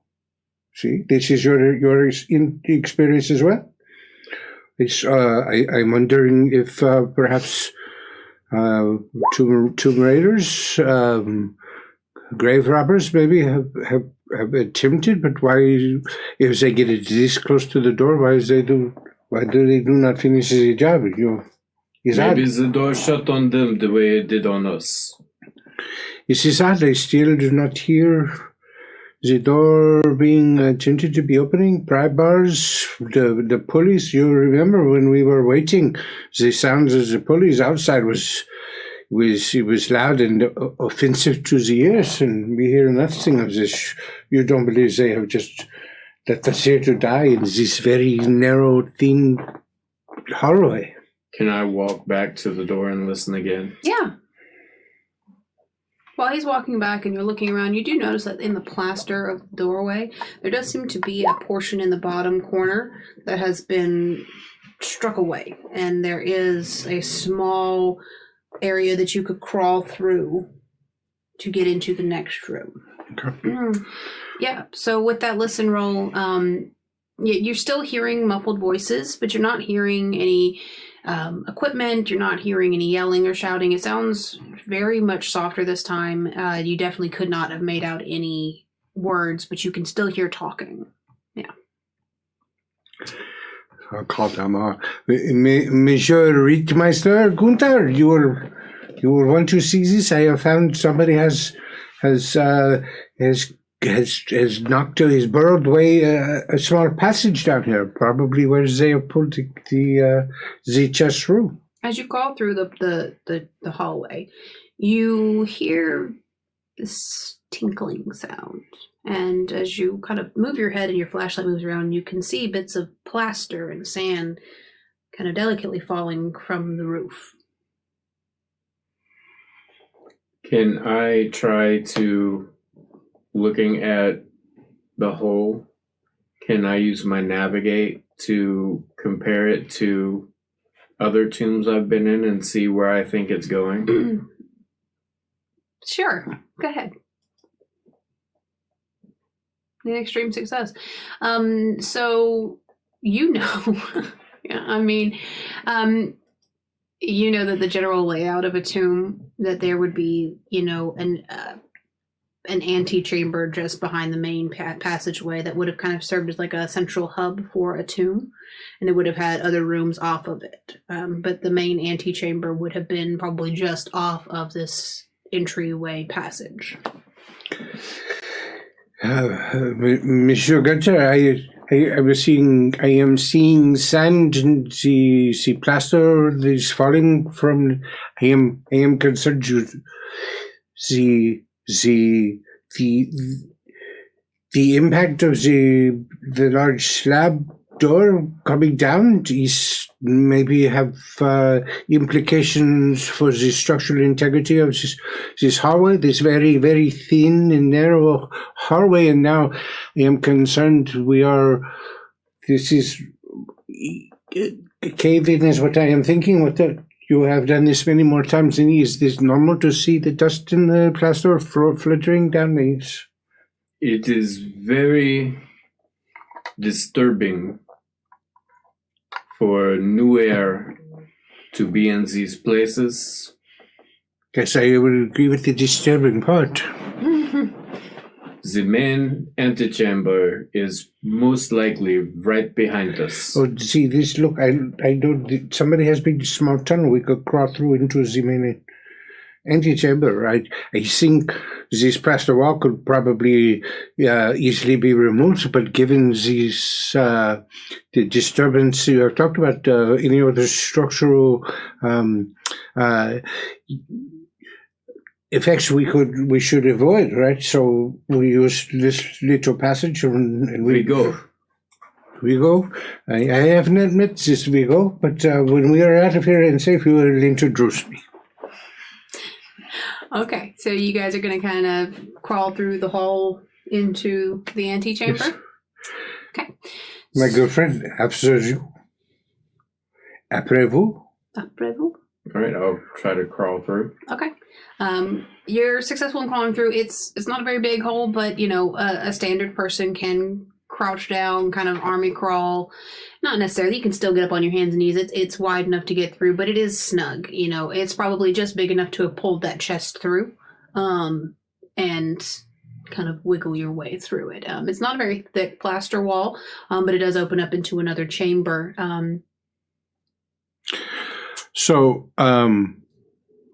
You know, the prefix auto is often used to refer itself, right? Yeah. So can I make a drive auto check to get through here? No. It makes at least as much sense as this fucking navigator. No.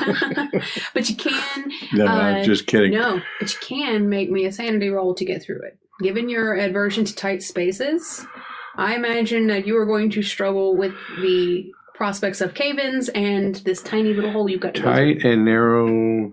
Yeah, so, as part of the character build, I used the Mythos Experience package. Correct. Which allowed me to gain some skill in Cthulhu Mythos, but at a cost. One of which is this big scar that is on the cheek of Etienne, and the other is that he has a phobia, and his phobia is clinically referred to as stenophobia, the fear of narrow things or places. So good call, Madam Keeper. This is going to be a very uncomfortable little crawl for Etienne. Sanity roll, you say? Sanity. I want to see if you can keep your cool as you try to climb through this. Success. So you are able to, having seen your compatriot go through unharmed, and I think driven by the fact that you don't necessarily want to be in the chamber that you fully believe is going to collapse. You don't want to be in there. You're spurred on and able to make it through. Yeah, as I crawl through, at first I'm just trying to concentrate on Günther's ass. Yeah. Keeping my eyes there so I'm not noticing how close the walls of this little pass-through are. But in a second, as he moves through and the light shines in there, I could tell that this opens up more than this narrow tunnel, this narrow hallway we've been in. So I think that calms me. Yeah, it definitely helps you get through as you see that you're going into a much more open space. As you guys come out the other side, you are greeted with a large antechamber. This room is filled to the brim with stacks of treasures, and it's basically floor to ceiling. It's, there's a couch and table and chairs. There's stone tablets and statuettes and instruments and tapestries, vases, any number of things. You can see chests and weaponry, and there's a golden chariot off to one side, and then a entire rowboat along the back wall, oars and everything placed neatly inside of it. This would have been a treasure room antechamber to this passageway, and it's very obvious that's where the gold chest has come from. It's matching in most of the style and decoration of everything else in this room. There's a lot of gold. The headlamps, as you move your eyes and you're trying to kind of take it all in, you're seeing these bouncing waves of light coming off of just an absurd amount of gold and finery in this room. Monsieur Günther, it is exactly as the textbooks describe. This is the treasure room, the antechamber. We must be actually near the actual crypt. Look, this looks like a statue of Anubis over here, and look at the gold in an entire robot. This is perfect. Make me an archaeology roll, both of you. Poof, you're an archaeology roll. Poof. Oh, both extreme successes. You both recognize that none of the items in this room bear any resemblance to any known period of Egyptian history. You can kind of, infer some things, but it's not, like, oh, this is a Tutankhamun era thing. None of it bears resemblance to the known artifacts that you have seen from any particular era of Egyptian history. Okay, so while I'm gushing about, look, it's just like the textbooks and going around and pointing stuff out, that's probably when it starts to dawn on you. Like that. It looks like Anubis, but there's not something quite. off. And this is not this, but something exactly. Close to it. So could I make maybe a history check or something to try to determine would I think this is from an era of Egyptian history predating all the known eras or after the known eras, right? So from King Tut or whatever has already been studied, it's not fitting into any of those. You want to see if you can so place can I it for figure your out post. Was it older or newer than that? Yeah, you can definitely make a history roll.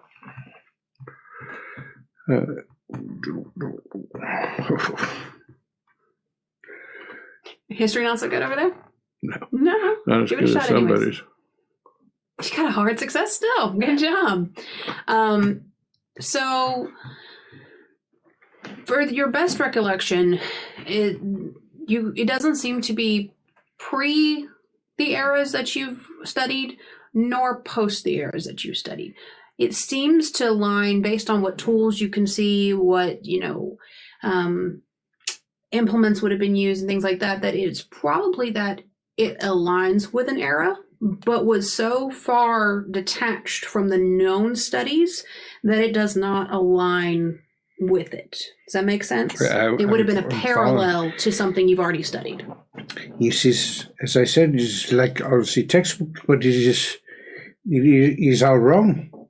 You must see from your experience as well. See, if this was from the Middle Kingdoms, and this writing would have looked this way, and we would have had different statues over here. If it was from the later kingdoms, it would have been this. But the timing, the age of these artifacts coincide with these, but it's almost as if there was an alternate timeline, if you will, for Egyptian culture, and this is all the artifacts you would find during these time frames, but the arrangement and the burial rituals that have gone on here, this is all completely wrong. Culturally, this is not the Egypt we know.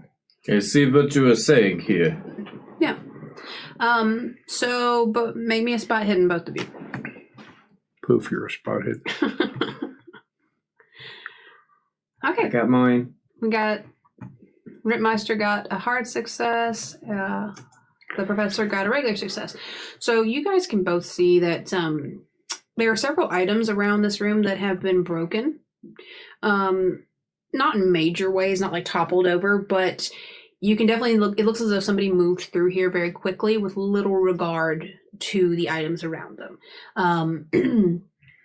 There are things that are strewn about that look like they probably were piled up very nicely, but they have been kind of rifled through and are toppled or, moved out of the way in kind of haphazardous ways.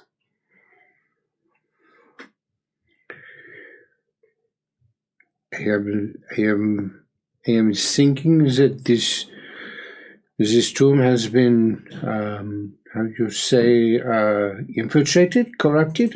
See these broken things, and then there's the hole in the wall we just crawled through, and the chest on the outside.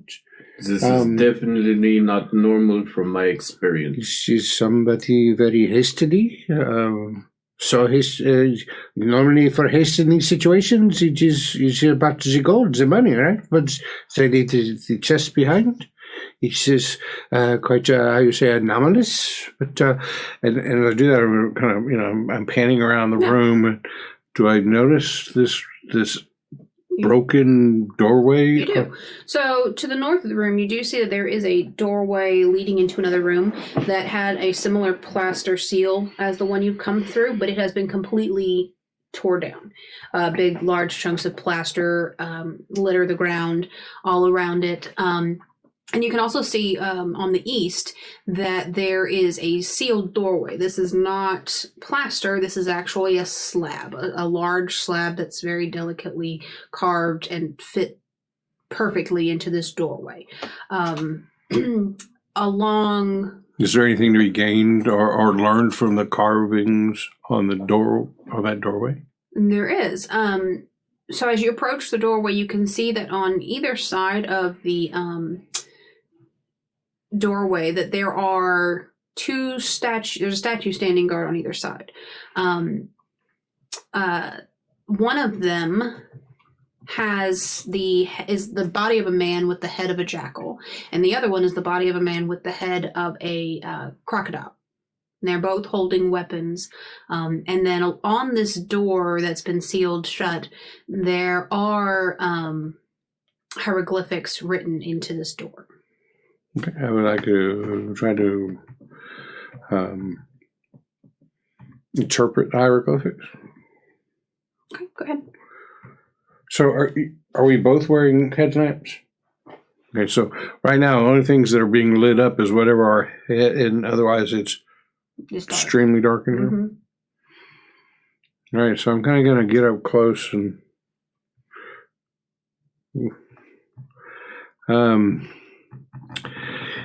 my ego, I'm saying my Etienne's ego especially having been shown up by the obviously inferior archaeologist Günther.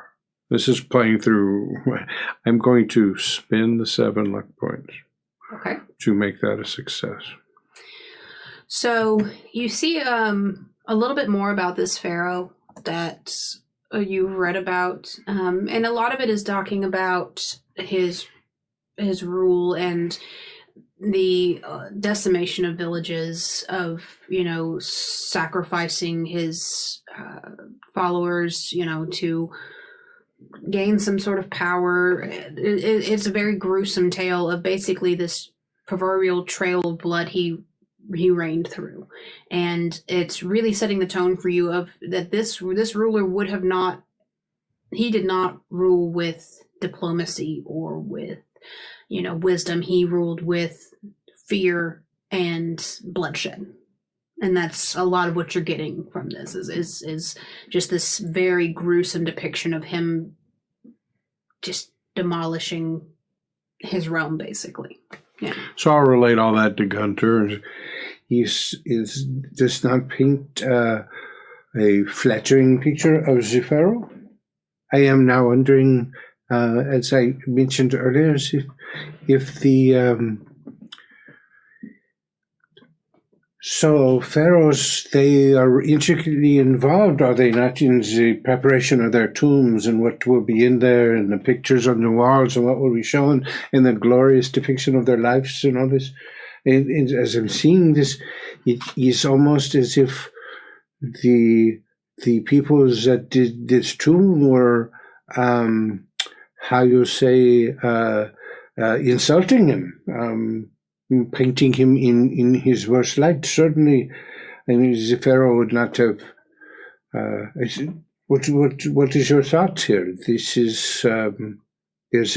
Well, everything here is anomalous. To what certainly this pharaoh wants to work. To know he is very powerful, but great pains have been taken in these writings to shed him in a very unflattering light. Before I answer him, is it normal to only see those two, I'm assuming, gods in a antechamber like this? Or is it a situation where normally you would have all of them, or it would start with Osiris and Isis rather than the two I'm seeing? So you're going to have to give me one of two things. You're either going to have to give me an extreme success on a history roll for this one specifically, or you're going to need to investigate those statues a little further to kind of ascertain their purpose there and what you would expect to accompany them for that purpose. Does that make sense? Like, you don't have the context of why they're there, so you're not really sure what else would be with them. What would the investigate be? You would need to do if you're wanting to investigate, I would need you to do a spot hidden and kind of get into them and kind of see if you can ascertain their role in this room.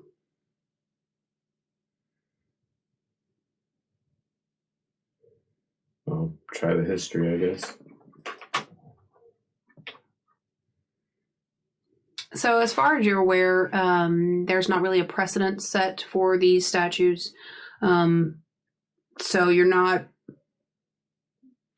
you don't think anything is missing, but you don't have any context to tell if there should be other statues accompanying these two. But there doesn't seem to be anything physically missing. Similar to our other discussion where it was like, it's of the same time frame, but everything seems a little off than the way it should be. Like, are these, statues that, it looks kind of like Anubis, but it's not Anubis, and this one looks kind of like that, and it is not that. Is it one of those situations? So you would need to make a spot hidden roll and investigate them a little further to do that. We know nothing. He fumbled the spot hidden roll. Yeah. So. Go ahead and do it with a bonus die. Given that you're looking for the discrepancies Wow, that's a big Let's old turn that success. into an extreme success. I didn't expect you to go that well. So in your searching of these, you realize that they are not statues. These are actually mummified remains of people who have had their heads severed, and then actual crocodile and an actual word that I've forgotten. Jackal. Those actual heads have been sutured onto the necks. So when I become aware of that, I'm going to You're going to roll for sanity. That's what you're going to roll. Jump back. They're in good condition, but they are horrific. All right, you succeed. This is not statues. These are mummies. Come look closer. You'll see the bindings. This is an actual human mummy, and this is a mummified head of an actual crocodile placed upon it and sutured and sewn upon it. These are not statues or gods. This is some abomination. Yeah. You can see that they're both holding weapons. The crocodile-headed man is holding a battle axe of sorts, and then the jackal-headed man is holding a sickle-shaped sword that you would know is called a khopesh. That's very ceremonially used. But given what you've just learned, you realize that these are not representational of gods. That would not have been something that any reasonable person would have done, which is to represent a god through the mummified remains of a mortal. That would have been completely blasphemous at that time. But given also what you know about what you've seen already, blasphemy is not well outside of the realm of what's possible here. But you're not quite sure their purpose for this room. But like I said, you notice there's not like a statue missing. There's not like a spot on the floor where a statue should have been. It's just these two mummified corpses that have been bound to poles and placed against this frame of this door. Okay. So you've got some treasure about. You have the open room that you can explore, or this sealed doorway. We must take path of least resistance. The path that immediately gets me away from these mummies. I find myself much disturbed by this scene. This is. I must recant my earlier statements where I said, this is wonderful, it is just like all the textbooks, and this is nothing like the textbooks.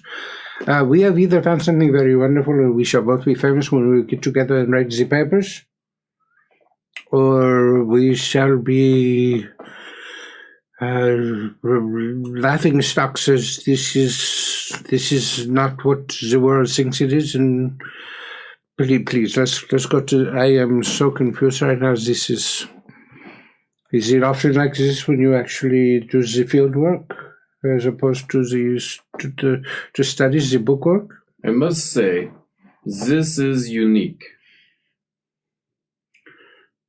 Unique. See, okay.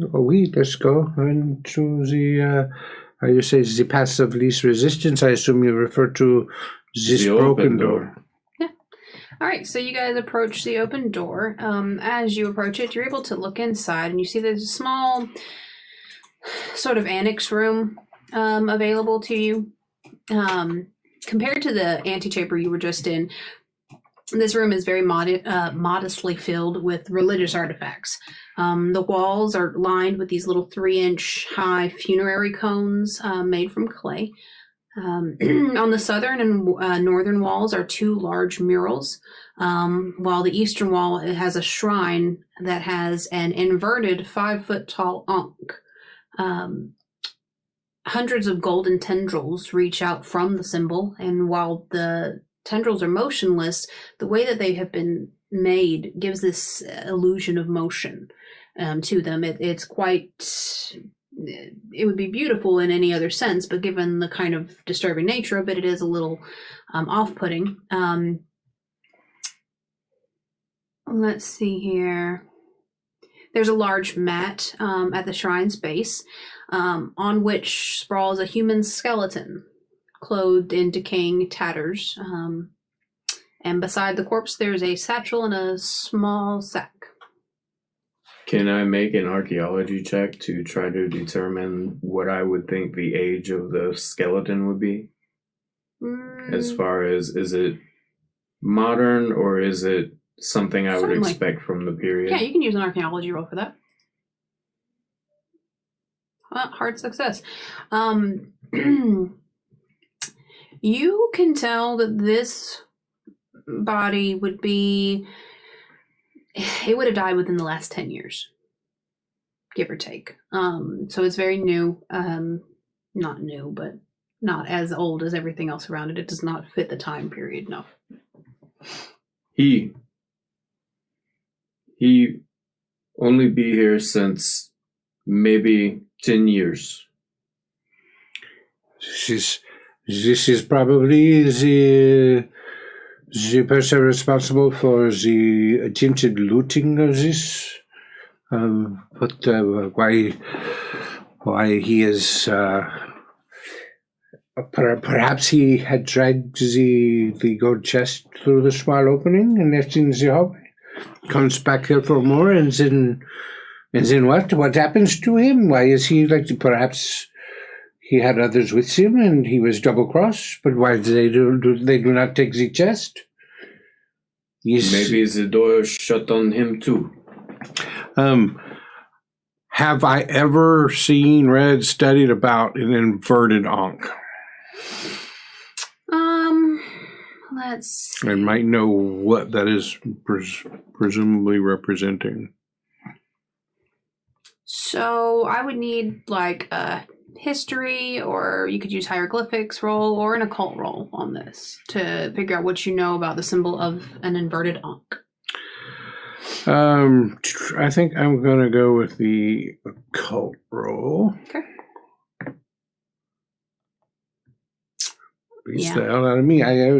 This is never have I seen before. The Ankh where the head of the Ankh is the bottom. Now that he's talking about it, I'm going to leverage my history knowledge. Okay. And all right. Success. Second. So this man is very under my skin. I am obviously the more learned and scholarly of the two. How is it he does this? Precision German engineering. Studies. Engineering. So you know from your study of history and several other areas of Egyptian culture that the Ankh represents life. However, in anything inverted, usually in Egyptian culture would be the opposite. So you would assume that it's inferring death, and that the reaching tentacles speak of willful desecration and maligned intent. So it's a very ominous symbol from what you gather of your knowledge of history. Can I examine the scene on the walls? Certainly.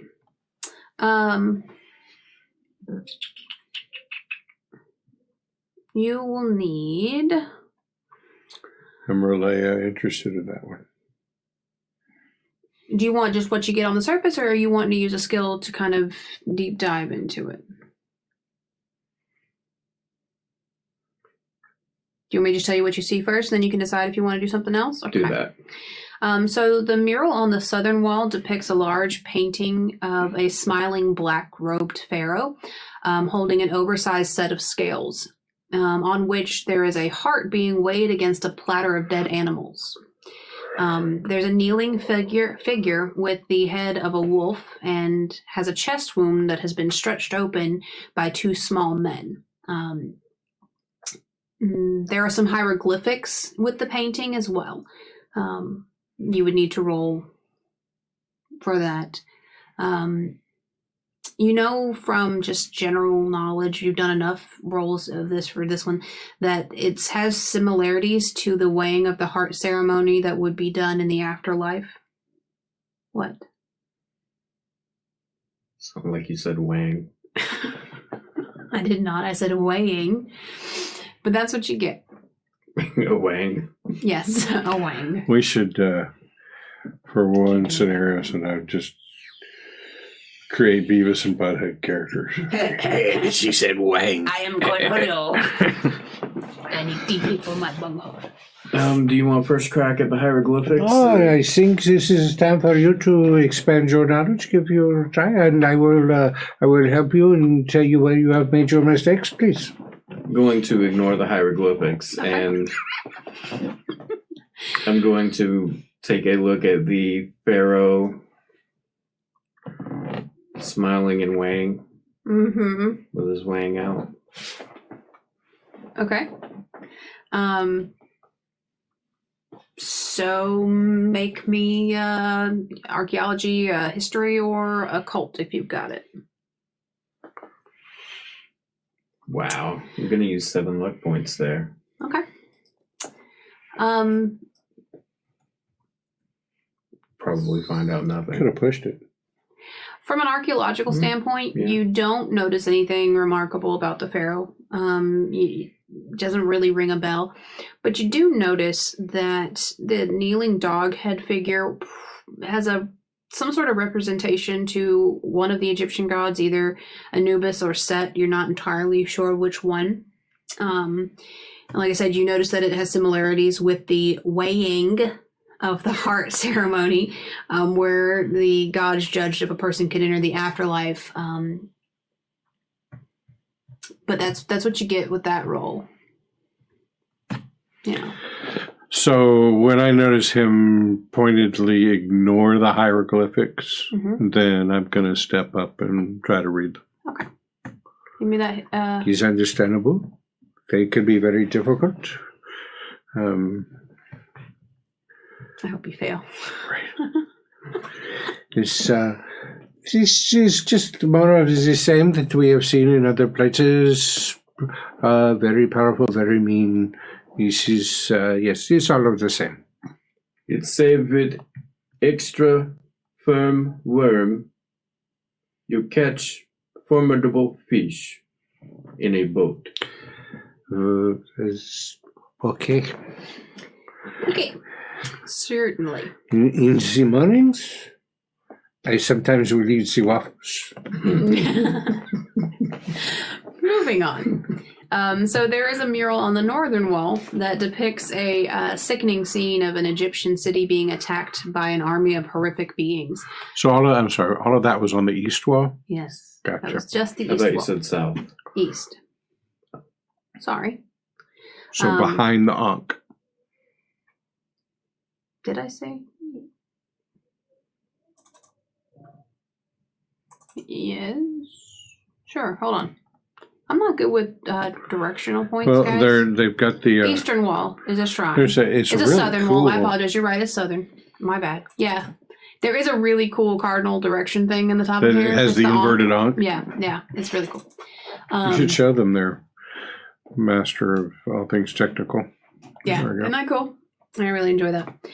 No, it is the southern wall. My apologies. Cardinal points is not Emily the Arcane Keeper's strong points.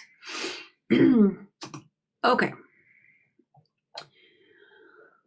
The mural on the northern wall, like I said, has a scene of a city being attacked by an army. And there are 2 notable types of creatures. Those that are bodies of men with heads of animals who wield various weapons. And then there are those that have bodies of animals with the heads of men.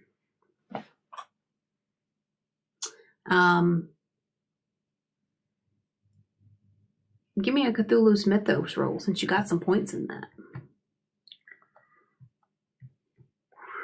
Come on, Mythos, don't fail me now.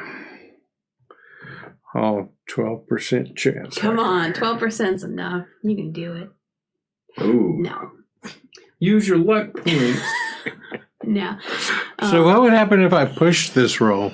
What's the bad thing? So the thing I would do to push it is as I'm looking at this, I'm going to think back to my initial initiation into the Société de la Côte in Sorbonne. Mm-hmm. And my mentor, as he brought me into that, and how they started to introduce me to something beyond just occult stuff and the weirdness that was in the world. And so a lot of things that were just like, seemed to me just to be like an initiation ritual. Yeah. Like I'm thinking back to, they said this weird thing there that I just blew off as, they're trying to make this initiation scary. So having recollections of being initiated into that secret society, and I'd like to draw upon that to make the push roll. So if you make the push roll, the consequence of that being that dredging up these memories of this secret so if I fail, the consequence is dredging up these memories of this secret occult society that you're part of is also going to dredge up the very visceral response of the traumatic event that has given you your phobia and the subsequent effect that will have on you in real time. Okay. So you're going to have a flashback, basically. Right. So for scene setting, right, as part of this secret society and kind of where my mythos experience package came from, as part of that secret society, a group of us, and I was a part of it, attempted to make some kind of connection to the mythos. Kind of a ritual was done with us all standing around in circles and ceremonial robes, and I can tell you that myself and probably others there thought that this is just some of the cool stuff you do in this kind of thing. But then suddenly we were no longer in this room. We were in this very narrow passage way, like we were instantly teleported there, and caused several of us to freak out. One person lost his grip on reality so bad that he saw all of us as enemies or monsters or whatever, and pulled out a pocket knife, and that's how I got the scar on everything. Everything quickly went to hell after that, and somehow the circle was broken from the outside. Maybe one of our mentors who were overseeing this saw that it was going wrong, but it stopped right there. But for a brief second, I was in a different plane of reality and got this scar from it, and that's why I'm phobic about the narrow spaces. So now that we've got that little bit of a backstory in there, if I push this and fail it, then I'm going to have a recollection episode that's going to affect things here. Yes. And with a massive 12% chance of mythos means I have an 88% chance of failing this. Correct. I think I'm just going to let it slide. Yeah. Which is probably a good choice. No, and that's why, if I might, when one wants to push the roll, the player should explain, here's what I'm going to do to try to push the roll. What is different about this? Right. And then the keeper would explain, cool. If you do that, you'll get what you want. But here's what might happen if you don't. So it was a really good possible consequence there. In fact, it was such that I won't try to push. Yeah, a lot of times when we do push rolls, the consequence is nominal at best. But that one, it was set up to where you've already had a psychotic episode of some sort with this event, and to dredge it up enough to really get into the mythos would have been damaging to whatever walls you've put up in your brain to deal with it. So you want to make a player sanity check? Roll it anyway. See what would have happened. Oh, no, I don't even want it, because it'll come out like I'll roll a 2 and I'll be like, son of a bitch. I'd rather just not It's know like looking whatever. at the Cards Against Humanity card before the round is over. Right. Yeah, it's the same thought process. Okay. So you're not really sure anything else about that that mural. Let's see here. You see that in parts of the mural there's these black tendrils that burst from the ground and sky, tearing the city and the occupants apart. Some of the creatures eat corpses that have been laid upon tables, others frolic in the chaos. A pharaoh, robed entirely in black, is depicted with impossibly dark face and seated atop a pyramid-like throne that... sorry, there's a word I didn't understand. Oh, carried by these hybrid monsters. He's being carried through this horrific scene, kind of just viewing it from this throne of his. Yeah, it's a pretty horrific display of his rule. He's obviously fictional. See, this is to depict just how important and powerful this pharaoh believed himself to be. Again, he cared nothing of the afterlife, his power in this life, but obviously exaggerated for purposes of the mural and to show his wonderful awesomeness. It's nothing. I suggest maybe we take a look at this body. I believe there is a small satchel here and something else, maybe of use. Perhaps we could unravel some of the mystery of this tomb raider. We'd like to search the body. Searching the body. I could check his pockets. Okay. So there is... Find his weapon. It's a bone staff? It is a bone staff. So you can tell from very cursory look that the skeleton's ribs and skull have been fractured, crushed to some degree. And one or both of these injuries were likely the cause of death. Without some kind of other, first aid medicine roll, you can't really discern much else from the body itself. But you do know that there is a small satchel next to it and a small, knapsack, backpack type of thing. I'm going to try that first aid roll. Okay, great. Extreme success. Okay. So... you already know from your archaeology roll, it puts the time of death within the last 10 years. But you also notice that there are small indentations on several of the bones throughout the body that are similar to animal teeth marks. Okay. Yeah. This man, he has been attacked by animal. You see, these are teeth marks. How is this possible? Is this a sealed tomb? This is why we bring these. Animals sometimes find their way in. I understand the snake or the scorpions or whatever, but these other animal to be necessary for these marks you show me. How does do not wander into sealed tombs? He has brought the animal with him. I be in tombs since I come back from war. Since maybe 7 years. The foremans, they tell of creature called the Boombaclot. The Boombaclot, I am not familiar with this creature. It has the head of a lion, the wings of an eagle, the body of a fish, and the penis of a man. No legs. He walks through the tomb looking for interlopers who have escaped the curse.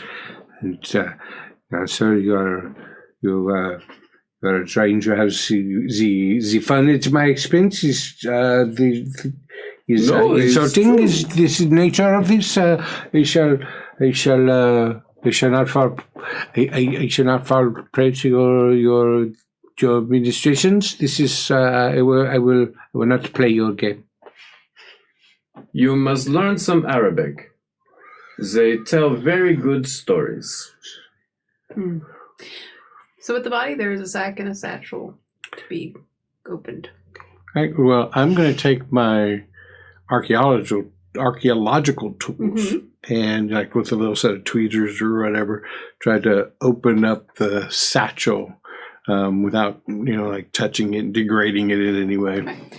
You can tell as you try to open it that, given that it's only about 10 years old, it's unlikely that it would, fall apart, but it is, grimy. I'm also thinking to myself, for when I make the journal entry later, how one might spell Boombaclot. Boombaclot. Did you say you were opening the sack or the satchel first? Satchel. The satchel. So the satchel contains a trowel, a flask that's half filled with fetid water, a German passport, a stick of dynamite, and a leather-bound journal written in German.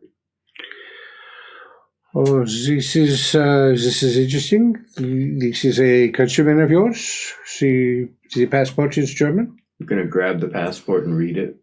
The passport belongs to a Sasha Karner, who was born on August 2nd, 1880. Place of residence is Berlin.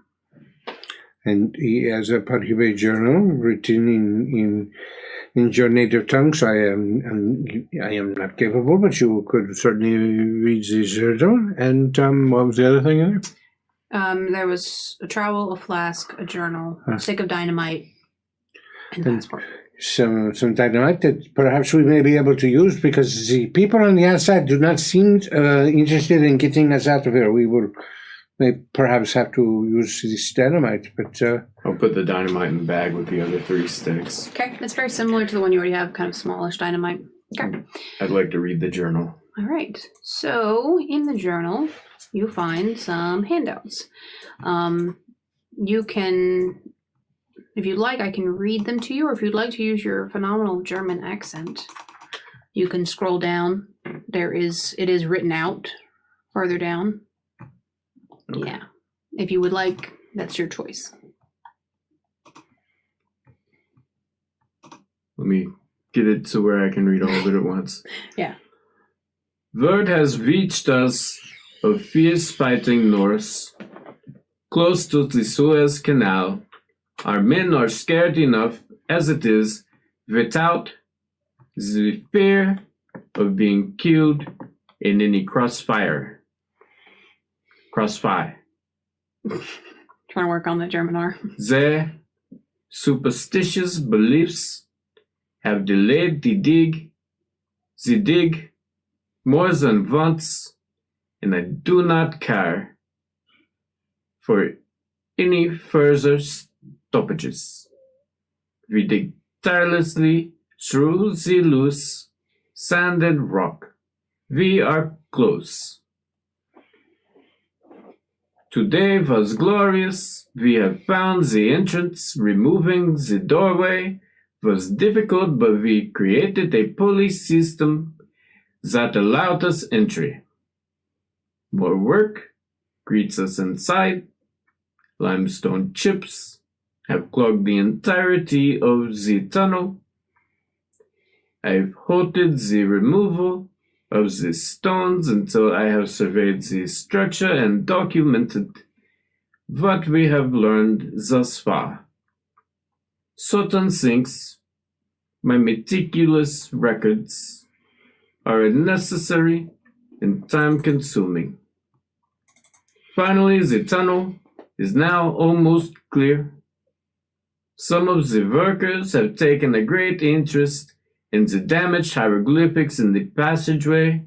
Today we remove the last of the stone chips and explore. The stonework looks unstable. It may be too risky to use the explosives. Sutton is dead. The local labor attacked us and broke his neck when he refused to be forced inside the tomb. Beware the children of the Sphinx.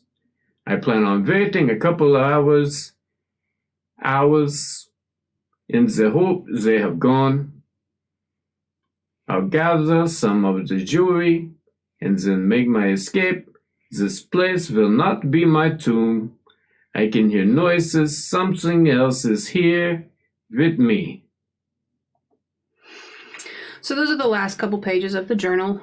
Looking through the rest of it, you can see that there are entries dated from like 1910 to 1916 describing Sasha's time as an anthropologist. It also outlines his trip to Egypt and his attempts to unearth the ancient Egyptian artifacts. In addition, he writes about his English companion, an archaeologist named Dr. Gerald Sutton. There are many entries outlining the difficult work environment due to the Great War, and Karner often praises Sutton for his assistance in dealing with the English authorities. So, Professor, what did you do? You cut it off so it says extremes suck. And then, because you're German, SS.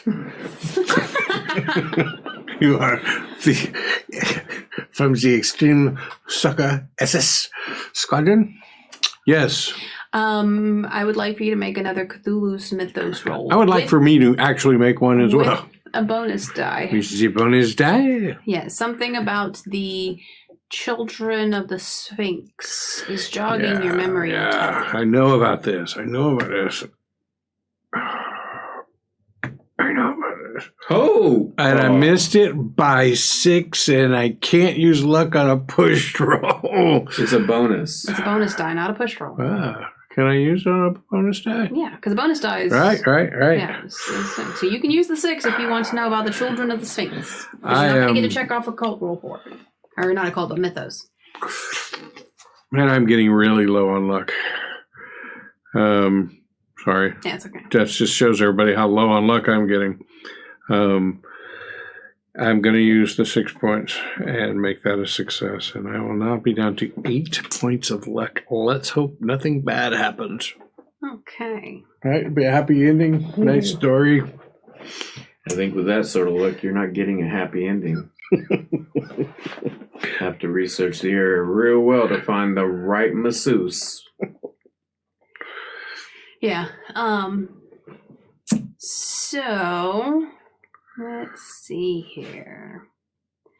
So you know from what little you have of the mythos is that the children of the Sphinx would be these hybrid figures of men and animals. It's very, very likely they are the ones depicted in the mural on the wall.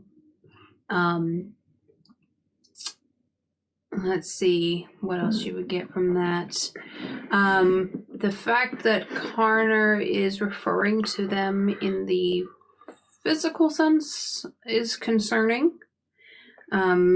You don't know much about them in the way of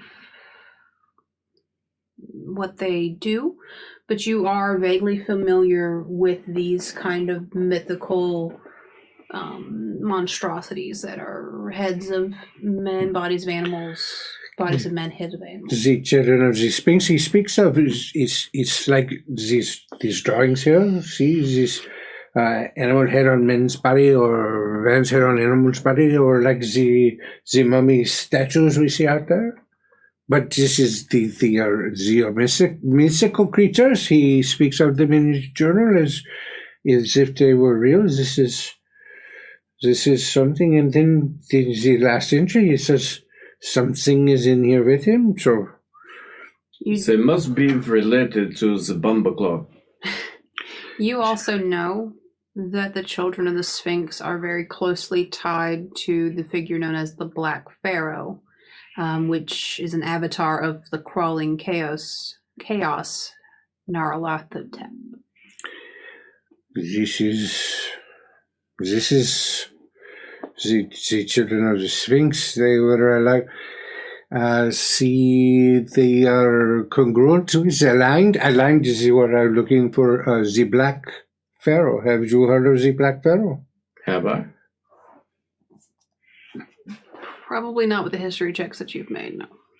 You've rolled on this pharaoh multiple times and not come up with anything on it.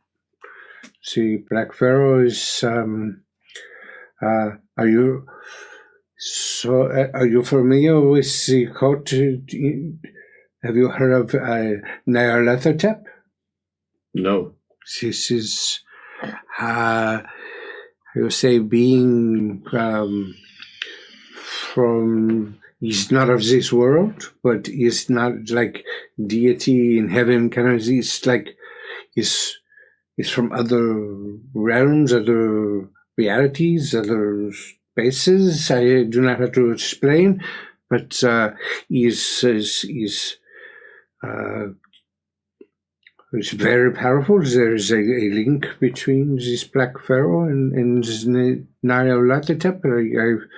I'm not well studied in this, but it could explain why some of everything seems a little off for the time period. And it's the Black Pharaoh, not the Pharaoh. If we had come in here looking and say, we are looking at a tomb for perhaps the Black Pharaoh, or for somebody along with the Black Pharaohs, and perhaps none of this would have struck us as odd. Maybe. Yep. So the only thing left in the room is the shrine. The shrine holds pieces of ancient incense and a bunch of honeycombed compartments throughout its base. There are nearly 100 little tiny statues of men that stand around the base of the shrine. If you'd like to identify those, you can make me an archaeology roll to try to identify what those are. I will try. Yeah, you're not quite sure what these would have been. I'm gonna go get real dice. Get real dice. Get real. All right. So, as you're finishing looking through this shrine, you feel a sort of rumble through the tomb. What is this? It's going to collapse upon us. I do this. Or perhaps they are getting the door open. This is what we hear. Maybe. You hear a large but muffled scraping sound, and then a very loud, heavy clang. Can I tell the proximity? Like, I'm hoping it is the door being open, which would be 100 yards away and down that little hallway. So am I hearing it at that distance, or am I hearing something? You're hearing something much closer. This is not the door. And then you hear a very, very loud banging noise coming from the sealed door in the antechamber. And that's where we're going to leave it this week. There is something in here. Well, guys, that is the beginning of the Necropolis from the Gateways of Terror set from Chaosium. I definitely suggest you go check it out. It's a great set with 3 different modules that you can run either as part of your own or incongruent or as single one-shots. It's great. I've been your keeper of arcane lore. I'm Emily. I'm Steve. I've been Etienne Dupont. I'm John. I've been Readmaster Erling Günther. I feel like you're going to regret choosing such a long name. I thought it was a one-shot. Oh, no. Dude, this buddy movie here, Buddy cop, we're going to have sequels like... Gotta be. Like Günther and Etienne Part 2, Return of Günther and Etienne, Günther and Etienne, the comeback tour in 3D. Man, this is... So... Instead of editing this video tomorrow, I am going to be binge watching Feli from Germany, trying to work on my accent. Right, trying to work on his accent. So if it's not up Wednesday, it'll be up eventually. Just letting you know. Yeah. So you can check us out on YouTube at Percentile Vice, or here on Twitch. You can check out our past videos. You can also head over to Twitter and give us a like over there and follow us so you can keep up to date and get notifications when we're ready to go live. And you can also find us on your favorite podcasting sites. Thanks for joining us, y'all. Look All right. forward to next week. Have a great night. Bye. Bye. Bye.